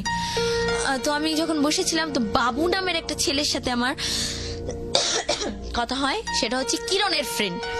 তো ওই ছেলেটা আবার আমাকে বলে কি, আপু আমি তোমাকে বোন বললাম, তুমি আমার কাছে আসো, আমি তোমার একটা ব্যবস্থা করে দেবো। তো নাই মামা থেকে কানা মামা অনেক ভালো, চিনি না জানি না, একেও আমি কোনোদিন দেখি নাই, তার বয়সই শুধু শুনছি, তার কিছুই জানি না। তো যাই হোক গেলাম, যাওয়ার পরে ওই ছেলেটা আমাকে দেখে মানে ফিদা হয়ে গেছে, কোনোদিন মনে হয় মেয়েই দেখে নাই। আর আমি খুব মডার্ন ছিলাম, ওয়েস্টার্ন ভাবে গেলাম, দেখা আমি আজকের রাতের ভিতর তোমাকে রেজিস্ট্রি করবো। এটা পসিবল না, এটা ইম্পসিবল, আমি কিভাবে তোকে বিয়ে করব? না এটা পসিবল। তো আমাকে নিয়ে গেল তার বাসায় মানে তার মামির বাসায়, তার মামির সাথে রাখলো। ওই ছেলেটা আবার বদনাম ছড়াইলো কি সব দিক দিয়ে, ও আমার বউ আমার সাথে রাতে থাকছে, হ্যান ত্যান বদনাম ছড়াই দিল। তো আমার খালা আবার ফোন দিয়ে জিজ্ঞেস করলো, খালা আবার নাম্বার ছিল, যে ও কি তোমার কাছে? বাবা বলছে হ্যাঁ, ওর সাথে তো আমি রাত্রে ঘুমাইছি, হ্যাঁ তার মানে আজে বাজে কথা শুরু করলো। তো বলছে যাক মনে হয় তাহলে ও বিয়ে করে ফেলছে, যাক আর খবর নিব না। কিরণ আবার আমার একটা হেল্প করলো, কি বললো কি তুমি এখান থেকে বাঁচতে চাও? আমি বলছি হ্যাঁ বাঁচতে চাই। বলছে আমার একটা ভাই আছে নাম বিল্লাল, বাবুবাজার স্ট্যান্ডে কাজ করে হেল্পারে, তো তুমি ওখানে তার বাসায় চলে যাও, তার সে ওরকম ভাইকে বিয়ে করছে, একটা বেবি আছে তার ছেলে তানভীর নাম, তো তুমি ওখানে যাও, গিয়ে দেখো যে সে তোমাকে একটা জব টব দিয়ে দিবে। তো আল্লাহ যাকেই মনে হয় স্বপ্ন, আমার স্বপ্ন বলতে ওই যে জব করবো, নিজের মতো থাকবো, ওইটাই আর কি আমার স্বপ্ন বলে। তো যাই হোক গেলাম, যাওয়ার পরে ওই ছেলেটা আমাকে বলতেছে আপু তুমি তো আসছো আমার বোনের মতো। যাই হোক ওই বাবু ছেলেটা আবার তুমি আমার বউকে ভাগাই নিয়ে আসছো, বউ বলতে কি তুমি, আমি যে মেয়েটার আমি আবার আমি যখন আসছিলাম খালার গয়নাগাটি নিয়ে আসছিলাম আবার, মানে আমার তো দীপের সঙ্গে যখন পালাইছিলে তখন গয়নাগাড়িগুলো নিয়ে আসছিল না, তখন নিয়ে এসে এই বাবুর সাথে যখন আসছিলাম তখন গয়নাগাটি নিয়ে। দীপের পরে বাবুর সঙ্গে যখন পালিয়েছো? পালাই নাই, মানে যে হেল্পের জন্য আশ্রয় দেবে, পালানো বলে না, মানে চলে আসছিলাম একটা হেল্প। থাকবো না খালার সঙ্গে? হ্যাঁ থাকবো না। তো এটা এক ধরনের বাসা থেকে বের হয়ে যাওয়াই তো? হ্যাঁ ওই পালাই যাওয়াই বলে। ওকে, তো এটার সময় খালার বাড়ি থেকে তার সব গয়নাগাটি নিয়ে আসি। একটা বিষয় নোট করবেন প্রিয় শ্রোতা, ওর লাভ বলেন বা বয়ঃসন্ধিকালের এক ধরনের এফেকশন বলেন, ইমোশন বলেন, সেটা ছিল মূলত সেজানের প্রতি। সেজান না কি জিসান? সিজানের প্রতি। সেজানের থেকে টার্ন করলো হলো দ্বীপের প্রতি, সুদীপ বা সুপ্রদীপ, এই দ্বীপের প্রতি। এবং দ্বীপটা আলটিমেটলি ওর সে অর্থে লাভ ছিল না, কারণ ওর বাসার মধ্যে যত ধরনের প্রবলেম হচ্ছিল সেই প্রবলেমগুলো থেকে বের হওয়ার জন্য সামহাও দ্বীপকে আশ্রয় মনে করতো, এবং দ্বীপ ওকে মোটিভেট করছিল সেই জায়গাটি থেকে। এই জায়গাটা থেকে বের হয়ে আসার পরে ওর লাইফে সবচেয়ে বড় দুর্ঘটনাটা যেটা বলা হয়, সারাউন্ডিং এ ও কালার হয়ে গেল, যেটা হয় আমাদের সমাজে। মেয়েরা এরকম একটা কোনো কিছু করলে ওই মেয়ে সমাজে মুখ দেখাতে পারে না, ওই মেয়ের পরিবারের লোকজনরা দেখাতে পারে না, ওর ক্ষেত্রেও সেটাই হয়েছে। এবং তখন ও এসকেপ করার চেষ্টা করছিল যে বাসা থেকে যেভাবেই হোক না কেন আমাকে বের হয়ে গিয়ে একটা মানে নিঃশ্বাস নেওয়ার মতো একটা জায়গায় থেকে আমাকে একটা সুন্দর জীবনযাপন, যদি আমি একটু হলেও নিঃশ্বাস নিতে পারি। তো সেই জন্য সে আরেকটা ছেলের হাত ধরলো, এবং সেই ছেলেটা মোটেও তার লাভ ছিল কিনা আমি জানি না, তবে ছিল কি না লাভ ছিল না। এবং সেই ছেলেটার কাছে যখন সে আসলো তখন সে খালার গয়নাগাটি সাথে করে নিয়ে আসলো। কত টাকার গয়নাগাটি বা কি নিয়েছিলে তুমি? 2 লাখ টাকার গয়না হবে। ওই গয়নাটার কথা শুনেই মানে ছেলেটা আরো পাগল হয়ে গেছে। মানে বিষয়টা দাঁড়ালো এরকম যে ওর খালার বাসায় কোনো রকম তাও থাকতে পারতো, কিন্তু এই গয়না চুরির পরে সে যে থাকতে পারবে না বা তার অবস্থা যে আরো বেশি জটিল হবে এটা খুব সহজেই অনুমেয়। তো গয়না চুরি করে তুমি গেলা বাবুর কাছে, তারপর? গয়না চুরি বলতে ওই যে নিয়ে গেলাম, যে এখন তো ওই ভাইটা বলছে আমাকে একটা আশ্রয় দেবে, হয়তো ওই গয়নাগাটি বিক্রি টিক্রি করে হয়তো কয়েকদিন নিজেকে চালাইলাম, তারপর যখন জব হয়ে যাবে বা কিছু একটা হবে, মানে আমার ধারণা ছিল ওরকম যে হবে, যে নিজেকে চালাইতে পারবো। তো ওই ছেলেটাই আরো চোরের উপরে বাটপারি আর কি বলে, ওই ছেলেটাই আর কি চাচ্ছে যে ফিটিং দেওয়া হলে আমার গয়নাগুলো নিয়ে যাবে। মানে এখন ছেলেটার টার্গেট আগে ছিলাম আমি, আমাকে তো পাই নাই, এখন মানে গয়নাগুলোর উপরে টার্গেট, ওই গয়নাগুলোর জন্য আর কি আমি পিছে ছাড়তেছে না। এখন এই গয়না দেখেই আমাকে বিল্লাল বউ আর কি নাকি আশ্রয় দিছে, এটা আমি জানছি। তো দেয় এখন তাদের লোক, আমার খালার 2টা বালা ছিল, চেন, মোটামুটি অনেক কিছুই ছিল, 2 লাখ টাকার গয়না। তো এসবের প্রতি সবার মোটামুটি নজর পড়ে যায়, কিরণের নজর পড়ে। কিরণ তখন আবার বলে কি কিরণ তখন আবার ওর ভাইকে ওভারটেক করে আবার সে আগের মতো, আমি তোমাকে বিয়ে করব, দেখো আমি তোমাকে এখন একদম রেলি বিয়ে করবো। আমি তাহলে তখন রেলি বিয়ে করতে চাও নাই? ও তখন যে সিএম দিয়ে, আর এখন যাচ্ছি মন থেকে। আমি তখনও যখন চাও না এখনো চাও না, এটা পসিবল না। তো যাই হোক এখন তো ওই ভাইটাও বলতেছে এখন বোন তুমি কি করবা, ওই ছেলেটা তো সবাই তোমাকে ডিস্টার্ব করতেছে, তাদের গ্রামের বাড়ি হচ্ছে বিক্রমপুর, চলো আমি তোমাকে বিক্রমপুর নিয়ে যাই, তুমি আমার ওখানে আমার বোন আছে তার সাথে তুমি কয়েকদিন থাকো। আমার এখানে নিয়ে যাই, তার এক মামাতো ভাই আবার আমাকে পছন্দ করে, এখন ভাবতেছে এই যে এই গয়নাগুলা নিতে পারবে সে, আবার ওই মামাতো ভাইও মানে আমাকে বিয়ে করার বদলে তাকে অনেক কিছু আর কি দিতে চাইছে। তো সেই লোভে সে তার কাছে বিয়ে দিয়ে দিবে। ছেলেটা দেখতেও অতটা ভালো কি, আমি ছেলেটাকে চিনিও না, সে আমার সম্বন্ধে জানে। আমি বলতেছি কি, সে জানবে আমার ব্যাপারে, কি সব আমি গোপন রাখবো, কিচ্ছু জানবে না। এটা কি কখনো হয় সবকিছু গোপন রেখে? আমি বলছি না, এটা সম্ভব না। যদি জানে, আমি যদিও ছেলেটাকে আমি বিয়ে করি, আমার সংসার একদম ডেফিনেটলি ভাঙা যাবে। বলছি না, ভাঙবে না। তো যাই হোক, আমি অনেক জোর জবরদস্তি এখান থেকে আসি। আসার পরে সে বলতেছে, বোন আমার ঘরে চাল নাই, বাজার নাই, মানে টাকা। আমি আমার একটা গয়নাও আমাকে দিয়ে জোর জবরদস্তি বিক্রি করাইছে। ওকে, তো কি করবো, ওই টাকা দিচ্ছি, তাদের ফ্যামিলিতে মানে সংসার চালাতে হেল্প করতেছে আমি। এই টাকা তার বোনের বাড়িতে নিয়ে গেছিল, সেখানে যত টাকা খরচ করছে, একটা সুতা পর্যন্ত দাঁড় খেয়ে নেয় আমার ওই টাকাই সব। এখানে আসছে ওই টাকা, এই আমার ফুচকা খাইতে মন চায়, এটা যাই হোক থাক, সব টাকা আমার উপরে দিয়ে যাচ্ছে। তো যাই হোক, এরকম বাবু ছেলেরাও প্রেশার দিচ্ছে। পরে আমাকে এখন বলতেছে কি, যে আমার টাকাটা শেষ, এখন আমাকে গয়না তো আমি আর বিক্রি করবো না, একটা বিক্রি করে ফেলছি বলে, অনেক বলে আর বিক্রি করবো না। তা এখন তারা আমাকে আর রাখতে পারবে না, তার বউ আমাকে রাখবে, তুই আমার সাথে থাকবি। হ্যাঁ, এখন সে বলতেছে কি, ও যদি থাকে তাহলে আমি তোমার সংসার ছেড়ে চলে যাবো। স্বাভাবিক, কিন্তু এটা একটা এক্সট্রা মেয়ে কেন রাখবে? আর ঘুমাইতামও তাদের সাথে। ওকে, হ্যাঁ, মানে বলে কি যে সোজা না ঘুমায়, মানে একটু বাঁকা ঘুমায়, আওড়াআওড়ি বলে যে তার বউ, আমি তার বউয়ের সাথে, মাঝখানে তার ছেলে, ওই পাশে সে। তারপরও মানে তার বউ এরকম বলতেছে, তাকে থ্রেট করতেছে। তো সে বলতেছে, বোন তাহলে তুমি চলে যাও। তো যাওয়ার সময় আমি তাকে 2000 টাকা দিয়ে যাই, যে ভাইয়া আমি হয়তো আপনার অনেক কিছু লস করলাম না। বলছে না না সমস্যা নাই। তো টাকাটা আমি তাকে দিয়ে আসি, 2000 টাকা। তো নেন ভাইয়া, টাকাটা রাখেন। তো কই যাবো আবার ফ্যামিলির কাছে। ওই ফ্যামিলির কাছে গেলাম, আবার টর্চার শুরু, আবার লোকে আরো কথা বলতেছে। তো মানে লোকের কথা বলে মানে এতটাই পর্যায়ে চলে যেতেছে যে বাড়িওয়ালা পর্যন্ত, যে এই মেয়েকে রাখতে দিব না এই বাসায়, ওকে বের করে দাও, ওকে এটা করে দাও, ওটা করে দাও। আমি কোথায় যাব, কি করব? পরে এই যে নাই, এসএসসি পরীক্ষাটা দিব। এসএসসি পরীক্ষা এবার আমি এসএসসি এক্সাম দিছি মধ্যবাড্ডা আলাতুন্নেসা স্কুল থেকে, মানে সেন্টার পড়ছি এখানে। তো আমার ফ্রেন্ড, ওর নামটা আমি বলবো না, আমার ক্লোজ ফ্রেন্ডটাই, ওই নাইমের সাথে আবার যোগাযোগ। নাইম, তুই যেমনেই হোক ভাই, ওকে তুই ইয়া কর, ওকে তুই একটা ব্যবস্থা কর, ওকে তুই নিয়ে যা। কই নিয়ে যাবো? তোর কাছে নিয়ে ওকে রাখ। তুই একদিন না একদিন তোকে ভালোবাসতিস, তুই এখনো আমি জানি ওকে ভালোবাসিস। তুই ওকে তোর কাছে নিয়ে, তুই ওখানে কোনো একটা মেসে ওকে রাখা, ওকে একটা জব টপ দিয়ে ওকে মানে খালি বাঁচা। হ্যাঁ, বাঁচা। তো নাইম ছেলেটা বলছে ঠিক আছে চলে আসো। চলে আসলাম, রংপুর চলে গেলাম। তো রংপুর গেলাম, এখানে যেদিন যাব। আচ্ছা, তোমার একবারের জন্য এটা চিন্তা হয়নি যে তুমি যদি লেখাপড়াটা অফ করো তাহলে তোমার লাইফটা শেষ হয়ে যেতে পারে? লেখাপড়া কই অফ করছি, এসএসসি এক্সাম দিছি, এখনো রেজাল্ট আসে নাই। সো এই মনে হচ্ছে 3 মাসের মধ্যে লাইফ যেরকম ইচ্ছে সেরকম গোছা নিতে পারবো, তারপরে পাশ করলে আবার আরেক জায়গায় ভর্তি হয়ে যাবো, বিষয়টা এরকম? ওর হাসি বা ওর কথাবার্তা শুনে আপনারা বুঝতে পারছেন যে ওর মেন্টাল ম্যাচুরিটি ওর বয়সের সাথে যতটুকু হওয়া উচিত ততটুকুই হয়েছে, এর বেশি হয়নি। কিন্তু প্রসঙ্গ হচ্ছে যে এই ধরনের এই বয়সে ছেলেমেয়েরা ভুল করতে পারে, কি লেভেলের ভুল করে এবং তাদের জীবনটা আসলে কোথায় গিয়ে দাঁড়ায়। কারণ আমি বলছি যে এই অনুষ্ঠানটা সব শ্রেণীর মানুষজন শোনেন, সুতরাং সেদিক থেকে আজকের এই অনুষ্ঠানটা খুব গুরুত্বপূর্ণ। হ্যাঁ, বলো তারপর। রংপুর যাব, তো নাইমের আসার কথা 11 তারিখে, আমি 8 তারিখে বের হয়ে যাই। মানে আমি আর সহ্য করতে পারতেছি না, বাসায় কি করব, বের হয়ে যাই। ফোন দিলাম, হ্যাঁ কই তুমি নাইম? কেন? রংপুরে আমি আসতেছি। হ্যাঁ আসতেছি মানে কি বলো এগুলা? মানে ওর মাথায় একদম আকাশ ভেঙে পড়ছে। দাও দাও দাও দাও, আমি তোমাকে কল্যাণপুরে ধানমন্ডি ওখানে দুইটা, ওই দিনে আবার নাইমের বেস্ট ফ্রেন্ড নাহিদ আসে ঢাকা, মানে ঢাকা বলতে রংপুর যায় ঢাকা থেকে। তো আমি ওর সাথে গেলাম। আপেল ভাইয়া নামের একটা ভাইয়া ছিল, আমাকে খুব হেল্প করছে যাওয়ার সময়।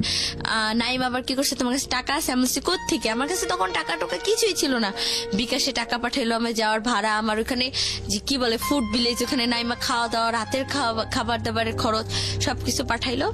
পাঠানোর পর আমি রংপুর যাচ্ছি। তো মাঝখানে সমস্যা হলো কি, যে বাসে যাব, যে বাসে আমার বাসের নাম্বার হচ্ছে 170।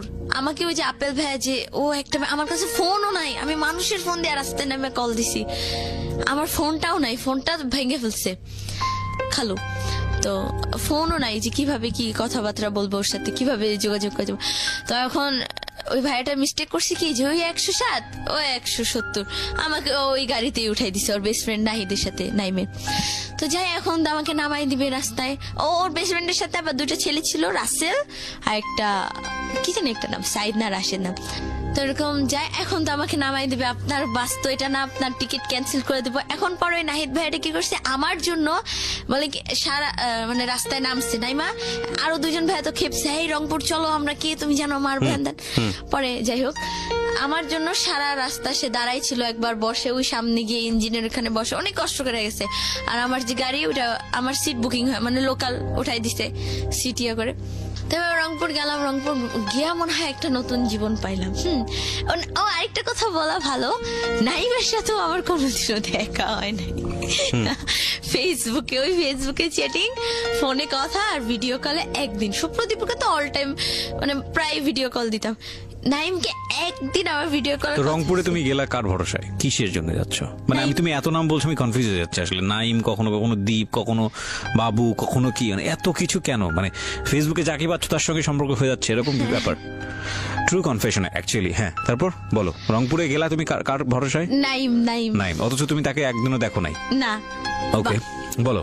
প্রপার এডুকেশন অনেক ইম্পর্টেন্ট প্রিয় শ্রোতা, ফ্যামিলি এডুকেশন অনেক বেশি ইম্পর্টেন্ট, যেটা ওর ফ্যামিলিতে ওর জন্য ল্যাক ছিল ডেফিনেটলি। হ্যাঁ বলো তারপর। তো আমি মানে বাস থেকে নামলাম, নামার পরে দেখলাম নাইম। ওই নাইমকে দেখার পর আমার যে এত আগে পরে এত কিছু ছিল আমি যে আল্লাহ সব ভুলে যাব, মানে ওর চেহারাটা দেখা। আর নাইম ওই যে মামতি নামের একটা মেয়েকে পছন্দ করতো, ফার্স্টেই বলছিলাম যখন আমি ওর সাথে ব্রেকআপ করলাম। তো ওই মামতি নামের মেয়েটাকেও ভুলে যাবে আমার জন্য। তো নাইম ছেলেটা কি মানে খুব শৌখিন ছিল, ও কক্সবাজার এখানে সেখানে ঘুরবে, কিন্তু ওই টাকাও জমাইছিল। নাইম আবার বেকার ছিল, বাট মানে হাত খরচ দিত ফ্যামিলি থেকে ভালোই। তো নাইম আমাকে মেসে রাখলো, রাখার পর ভাবতেছে জব দিয়ে দিবে, নাইলে ওই একটা জব করে আমাকে চালাবে। হ্যাঁ, নাইম আমাকে বিয়ে করবে, আমিও খুব রাজি, মানে আমিও রাজি যে এবার আমি একদম মন থেকেই যাচ্ছি যে কাউকে বিয়ে করব, সে হচ্ছে নাইম। মানে মন থেকেই, মানে মনে হলো কি যে আমার ফার্স্ট লাভ যদি সিজান হয় তাহলে আমার লাইফের সেকেন্ড লাভটা হলো নাইম। তো যাই হোক নাইম আমাকে মেসে রাখলো। তো ওইখানে কারমাইকেল যে ক্যাম্পাস, রংপুরে কারমাইকেল ক্যাম্পাসে সারাদিন ভাইদের সাথে ছিলাম, তৌকির ভাইয়া, সাগর ভাইয়া, মানে ওইখানে গেলাম কি মানে সব খুলে কি আমি মনে করছি কি আমার যে ফ্রেন্ডটা ওকে হয়তো সব বলছে আর কি, যে ফ্রেন্ডটা আর কি ওর মাধ্যমে লাইন করে দিছে শান্তা আর কি, ও হয়তো বলছে, কিন্তু না, ও শুধু এটুকু বলছে ও বাইকে গেছে একবার, হ্যান তেন, হ্যাঁ বিয়ে হয় না এটা তো জানি, মানে এত কিছু বলে দিচ্ছে, এত কিছু হয়ে গেছে, ভাইঙ্গা বলে নাই। তো আবার বলছে কি থাক, আমার ফ্রেন্ডদেরকে এত কিছু বলা লাগবে না, শুধু এটাই বলবো তোমার ফ্যামিলি থেকে একটু টর্চার করতো, তুমি লাইফের ফার্স্ট কারোর সাথে ভাইগা আসছো, সেটা হলাম আমি নাইম। এটা আর আমি তোমাকে বিয়ে করবো 6 মাসের মধ্যে, তোমাকে আমি খালি ডিপ্লোমাটা শেষ করে বিয়ে করবো। তো আমিও খুব খুশি যে যাক এখন মনে হয় একটা পারফেক্ট ছেলে পাইলাম এখন। তো কপালে জোরে তারে হারাইলাম যে সারাদিন কারমাইকেল ক্যাম্পাস, মানে ছেলেটা এখন আমাকে ফার্স্টে যখন গেছি নিজস্ব মেসে তুলে দিতে পারে না, কোথায় রাখবে, এর পায়ে ধরতেছে আপু, এখানে মেয়েদের এক্সট্রা হোস্টেল বলে যে আপু একে একদিন রাখেন আপু, একে ছেলেটা নাইম ছেলেটা যদি পারতো আমার একটা, সেই রংপুর কেউ জানতো না যে আমি গেছি এখানে, আমাকে কিছু খারাপ কিছু একটা করে আমাকে মেরেও ফেলে দিতে পারতো, কিন্তু না, ছেলেটা আমাকে সত্যি ভালোবেসে ফেলছিল নাইম। এদিকে হলো কি ওই সুপ্রদীপ ছেলেটা যে চলে আসলো রিহাব থেকে, 3 মাস পরে আসলো আইসা, ওই যে আমাদের যে গ্রুপে মিট হইছে ওই গ্রুপ থেকে আমার নাম্বারটা নিল। নাইম আবার আমাকে যে নাম্বারটা দিছে ওই নাম্বারটা আবার বলছে যে ওই নাম্বারটা তুমি কাউকে দিও না, কিন্তু ওই যে বেস্ট ফ্রেন্ড বিজয় নামের আমার একটা বেস্ট ফ্রেন্ড ছিল, ওকে দিলাম। তো ওরা বুঝতে পারে না, ওরা ফান করে নাম্বারটা গ্রুপে দিয়ে দিছে। তো আমাকে ফোন দিয়ে, হ্যাঁ তুমি জানো নাইমের আইডি আমি জানি, নাইমকে আমি সব বলে দেবো, মানে থ্রেট দিতেছে যে আমাদের বিয়ে হয়েছে। আমি বলছি কই আমাদের বিয়ে হয়েছে, আমাদের তো বিয়ে হয় না। কেউ আমি বলবো, ছেলে মানুষের মন বুঝো তো, জেলাস ফিল হবে, তোমাকে ছেড়ে দিবে, ভালো লাগবে। তখন আমি নাইমকে বললাম, নাইম আবার ওই এডিক্টেড মেয়েটার সাথে আমাকে রাখতেছে। মেয়েটার বিহেভিয়ার, মানে আমি চাচ্ছিলাম কি যে এখন একটা খোলামালা একটা জীবন, যে এখন আমার লাইফে কোনো শাসন থাকবে না, মানে কোনো পেইন থাকবে না, কোনো প্যারা থাকবে না, একদম সিম্পলি একটা স্বাভাবিক একটা মেয়ের লাইফটা যেমন হয় সেরকম। মানে 1-2 মেসে রাখলো, পরে আর দেখতেছে আর মেসে রাখাটা পসিবল হচ্ছে না নাইম। পরে ওই এডিক্টেড মেয়েটা একটা বাসা ভাড়া নিয়ে থাকলো। মানে কি বলবো, ওই মেয়েটার সাথে যখন আমি রাত্রে ছিলাম, নাইম আমাকে রেখে আসলো, ওই মেয়েটা তার হাজবেন্ড বাইরে থাকে, সে বাইরে থাকে, সে রাতে একটা ছেলে ডাকে আনছে ঘরে, তার সাথে আমার সামনে উল্টা পাল্টা শুরু। এখন আমার তো ফোন না, এখন আমি কি করবো? আমি বলতেছি কি আপু, এখন আমার ঘরে থেকে যে বের হবো তাও আমি কি বলবো? আবার আবার বলতেছি কি আরে না ও ডোন্ট মাইন্ড, আরে ওই মাইন্ড করবো না, কি হয়েছে তাতে, এগুলা বলছি। আমি বলছি কি আপু আপনার কি কোনো স্মার্টফোন আছে? বলছে হ্যাঁ। আমি বলছি একটু দেন না, মানে এখন আমি ওইদিক ঘুরে টাইম না পাস করতে হবে। পরে আমি যাই হোক ফোন নিয়ে ওইদিক ঘুরা, যাই হোক ফোন টোন টিপাইলাম আমি কিছুক্ষণ, তারপর যখন পরে ছেলেটা চলে গেল, পরে আমি আর কি বলবো, মেয়েটার সাথেই ঘুমাইলাম রাত্রে, ওই ছেলেটা চলে গেল। সকালে উঠে নাইমকে বলি, নাইম তো চোখ না, ও আমার ফ্রেন্ড, দেখো এখন ওর সাথেই তোমাকে থাকতে হবে, দেখো তুমি হালকা ওর সাথে কাজ টাজ করবো, তোমার খালার ওখানে থাকলে কি তুমি পেনে ছিল না, তাইলে তুমি এখান থেকে এখানে ভালো আছো না। ও আমারটা বুঝতেছে না, ও বলতেছে তুমি হয়তো এখানে ভালো আছো। আর নাইমের আবার একটু রাগ বেশি, আর শ্বাসকষ্ট সমস্যা কিছু হইলে আমি হাত কাটলাম, কিন্তু আমি যদি আবার ক্ষতি করতে চাই ওর হাত পা কাটে আসে, মানে ওর জন্যই পারলাম না কিছু, নাহলে আমি যাই হোক।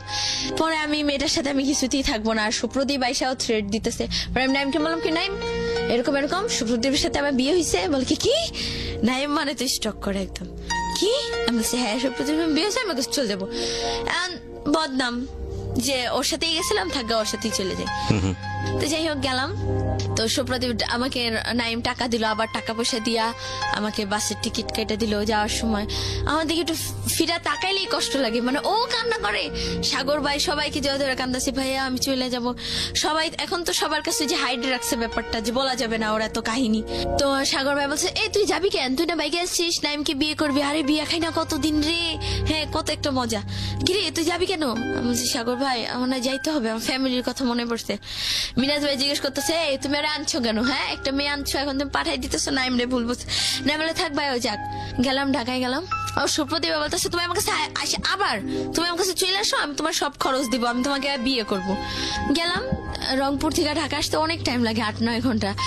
রাত 11টার গাড়িতে উঠছি, সকাল 9টার সময় নামছি গাড়ি থেকে, পুরাই টায়ার্ড। আসলাম আবার বাবুবাজার আসলাম, বাবুবাজার আসা দীপকে ফোন দিলাম, দীপ কই তুমি? আসলো, আচ্ছা বলে কি আমি তো তোমাকে শুধু দেখতে চাইছিলাম, আমি তো তোমাকে আনতে চাইনি।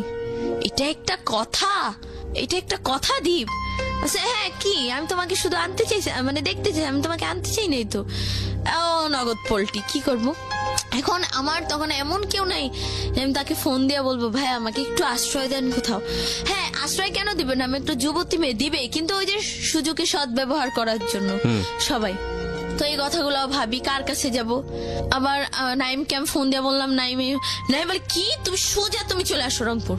হ্যাঁ নাইমের এক কথা, তুমি রংপুর চলে আসো, আমি তোমাকে ওই ছেলের এখন এই স্বপ্নটি বলে কি আমি না তোমাকে একা ছাড়বো না, আমিও না তোমার সাথে রংপুর যাবো, টাকাটা কি ওর বাবা দিবে? হ্যাঁ মানে এমন একটা অবস্থা।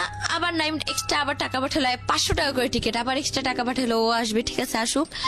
গেল সকালে, পরে ওর ফ্রেন্ডরা সবাই জানছে মোটামুটি যে এনতেন ও মেবি ওর হাজবেন্ড, তাহলে নাইম তুই কেন ওর জন্য এত কিছু করবি, সবাই স্বাভাবিক। তো নাইম তো কান্না করে, নাইম তো আমাকে আসতে দিবে না। তো যাই হোক নাইম বলে ঠিক আছে আবার টাকা পাঠাই দিয়ে তুমি আবার চলে যাও ঢাকায়। তো ঢাকায় চলে আসলাম ওর সাথে। আবার রংপুর থেকে নাইম বললো যে থাক তোমরা চলে যাও, তোমরা তোমাদের মতো সুখী মানে হ্যাপি একটা লাইফ করো। তো যাই হোক আসলাম, আসার পরে সুপ্রদীপ আবার হ্যাঁ আমি তো তোমাকে শুধু একটু দেখতে চেয়েছিলাম, এখন তুমি আবার আনলা, তুমি আবার আমার গলায় ঝুলে আসলা, আমি তোমাকে দিয়ে এখন কি করব? এখন আমাকে রেখে আসছি সোহান ভাইয়ের বাসায়, মানে এই বাবুবাজারে একটা সোহান ভাই, তার বাসায় রেখে আসছে। রেখে এখনো আমার কোনো খোঁজ খবর নেয় না। নাইমকে ফোন দিচ্ছি, নাইম বলছে ভালো আছে, আমি বলছি হ্যাঁ ব্যাস এত কথা নেই। নাইমের সাথে তো আমরা কেন আমাকে পাঠাই দিল, ভালো মতো কিছু না শুই না। তো সুপ্রদীপ ছেলেটা আবার পোল্টি, ওই যে আবার তো আবার বলতেছি কি ভাই জান্নাত কই? বলছে জান্নাত তো ঘরে। জান্নাতকে একটু বের করেন, আমি ওকে একটু ঘুরায় টুরাই নিয়া ইয়ে করো। তো সোহান ভাই আবার আমাকে বুঝাইলো দেখো ও কিন্তু একটা এডিক্টেড ছেলে, তোমার লাইফটা শেষ হয়ে যাবে, তার থেকে তুমি সারা জীবন মানে বিয়ে করো না, তুমি এমনি থাকো, তাও তুমি ভালো থাকবা। তুমি যে লাইফটা পার করে আসছো তোমার ওই লাইফটা আবার যেতে হবে যদি তুমি এই ছেলেটাকে বিয়ে করো। আমি বলছি তাই? পরে আমি ছেলেটাকে মানে দীপকে মানা করছি, আমি তোমাকে বিয়ে করবো না। সোহান ভাইয়ার খুব ক্লোজ একটা ফ্রেন্ড হচ্ছে হৃদয় ভাই, পচা হৃদয় যাকে বলে সবাই ডাকনাম পচা হৃদয়, সে একজন ডিজে। তো আমি আবার নাচ গান এগুলা খুব পছন্দ করি আর কি। তো সে এরকম বললো কি যে তুমি নাচ গান খুব লাইক করো, তাহলে তুমি এক কাজ করো, তুমি পচা হৃদয় ভাইয়ের কাছে চলে যাও, তো দেখো সে তোমার লাইফটা কিছু একটা করে দিবে। তো এরকম নদীর ওপার বলে যেটাকে, তো পচা হৃদয় ভাইয়ের কাছে আমাকে দিয়ে আসলো। তো আজকে 2 দিন হলো তার বাসায়। পচা হৃদয়ের নামটা কিরকম, মানে বুঝলাম না, পচা হৃদয় কেন তার নাম? হ্যাঁ, তার নাম পচা হৃদয় কারণ তার লাইফে অনেক অনেক কিছু আছে, ছোটবেলা থেকেই সে একা একা ছিল, তো এরকম ভাবে তার নাম পচা হৃদয় হয়ে গেছে। ওই ডিজে নাচ গান করে, তো এরকম অনেকে আছে না, নাম বানায় দেয়, বা অনেক কাহিনী আছে তো তার, সেজন্য এখন এগুলো বলা শেষ করা যাবে না। তো যাই হোক, তার নামে পচা হৃদয় হয়ে যায়। তো এরকম সোহান ভাই দিয়ে আসে, বলে যে ভাই ওকে একটু আপনার কাছে রাখেন, একটু নাচটা শিখান, আপনার সাথে নিয়ে ওকে একটু ফাংশনে নিয়ে যাবেন, নিয়ে তারপর দেখেন ওর লাইফটা একটু সেটেল করে দেন কি হয়। তো এদিকে আবার পচা মানে হৃদয় ভাই আর তার ওয়াইফ, তো তাদেরও অনেক কাহিনী আছে। তো যাই হোক, এখন আসছি এখানে 2 দিন হইলো। তো এরপর এই সুপ্রদীপ ছেলেটা আমার ফোন টোন সবকিছু নিয়ে যায়, মানে এরপর থেকে আমাদের 2-3 দিন হলো ওর সাথে আমার আর কোনো কন্ট্রাক্ট হয় না, ও কখনো চেষ্টা করে নাই। তো তোমার এখন প্ল্যানটা কি তাহলে? প্ল্যানটা হ্যাঁ বলি আমি। তো আমি নাইমকে আবার কল দিছিলাম, তো নাইম বললো যে দেখো কি হয়। এখন নাইম ওইখানেও তো নিয়ে যেতে পারবে না। তুমি তাহলে কি করবা? তোমার প্ল্যানটা কি, লাইফের প্ল্যানটা কি? জানি না। বাসাতে যোগাযোগ করছিলা? বাসায় তো ত্যায্য, কেউ আমাকে চায় না। তোমার মা? না।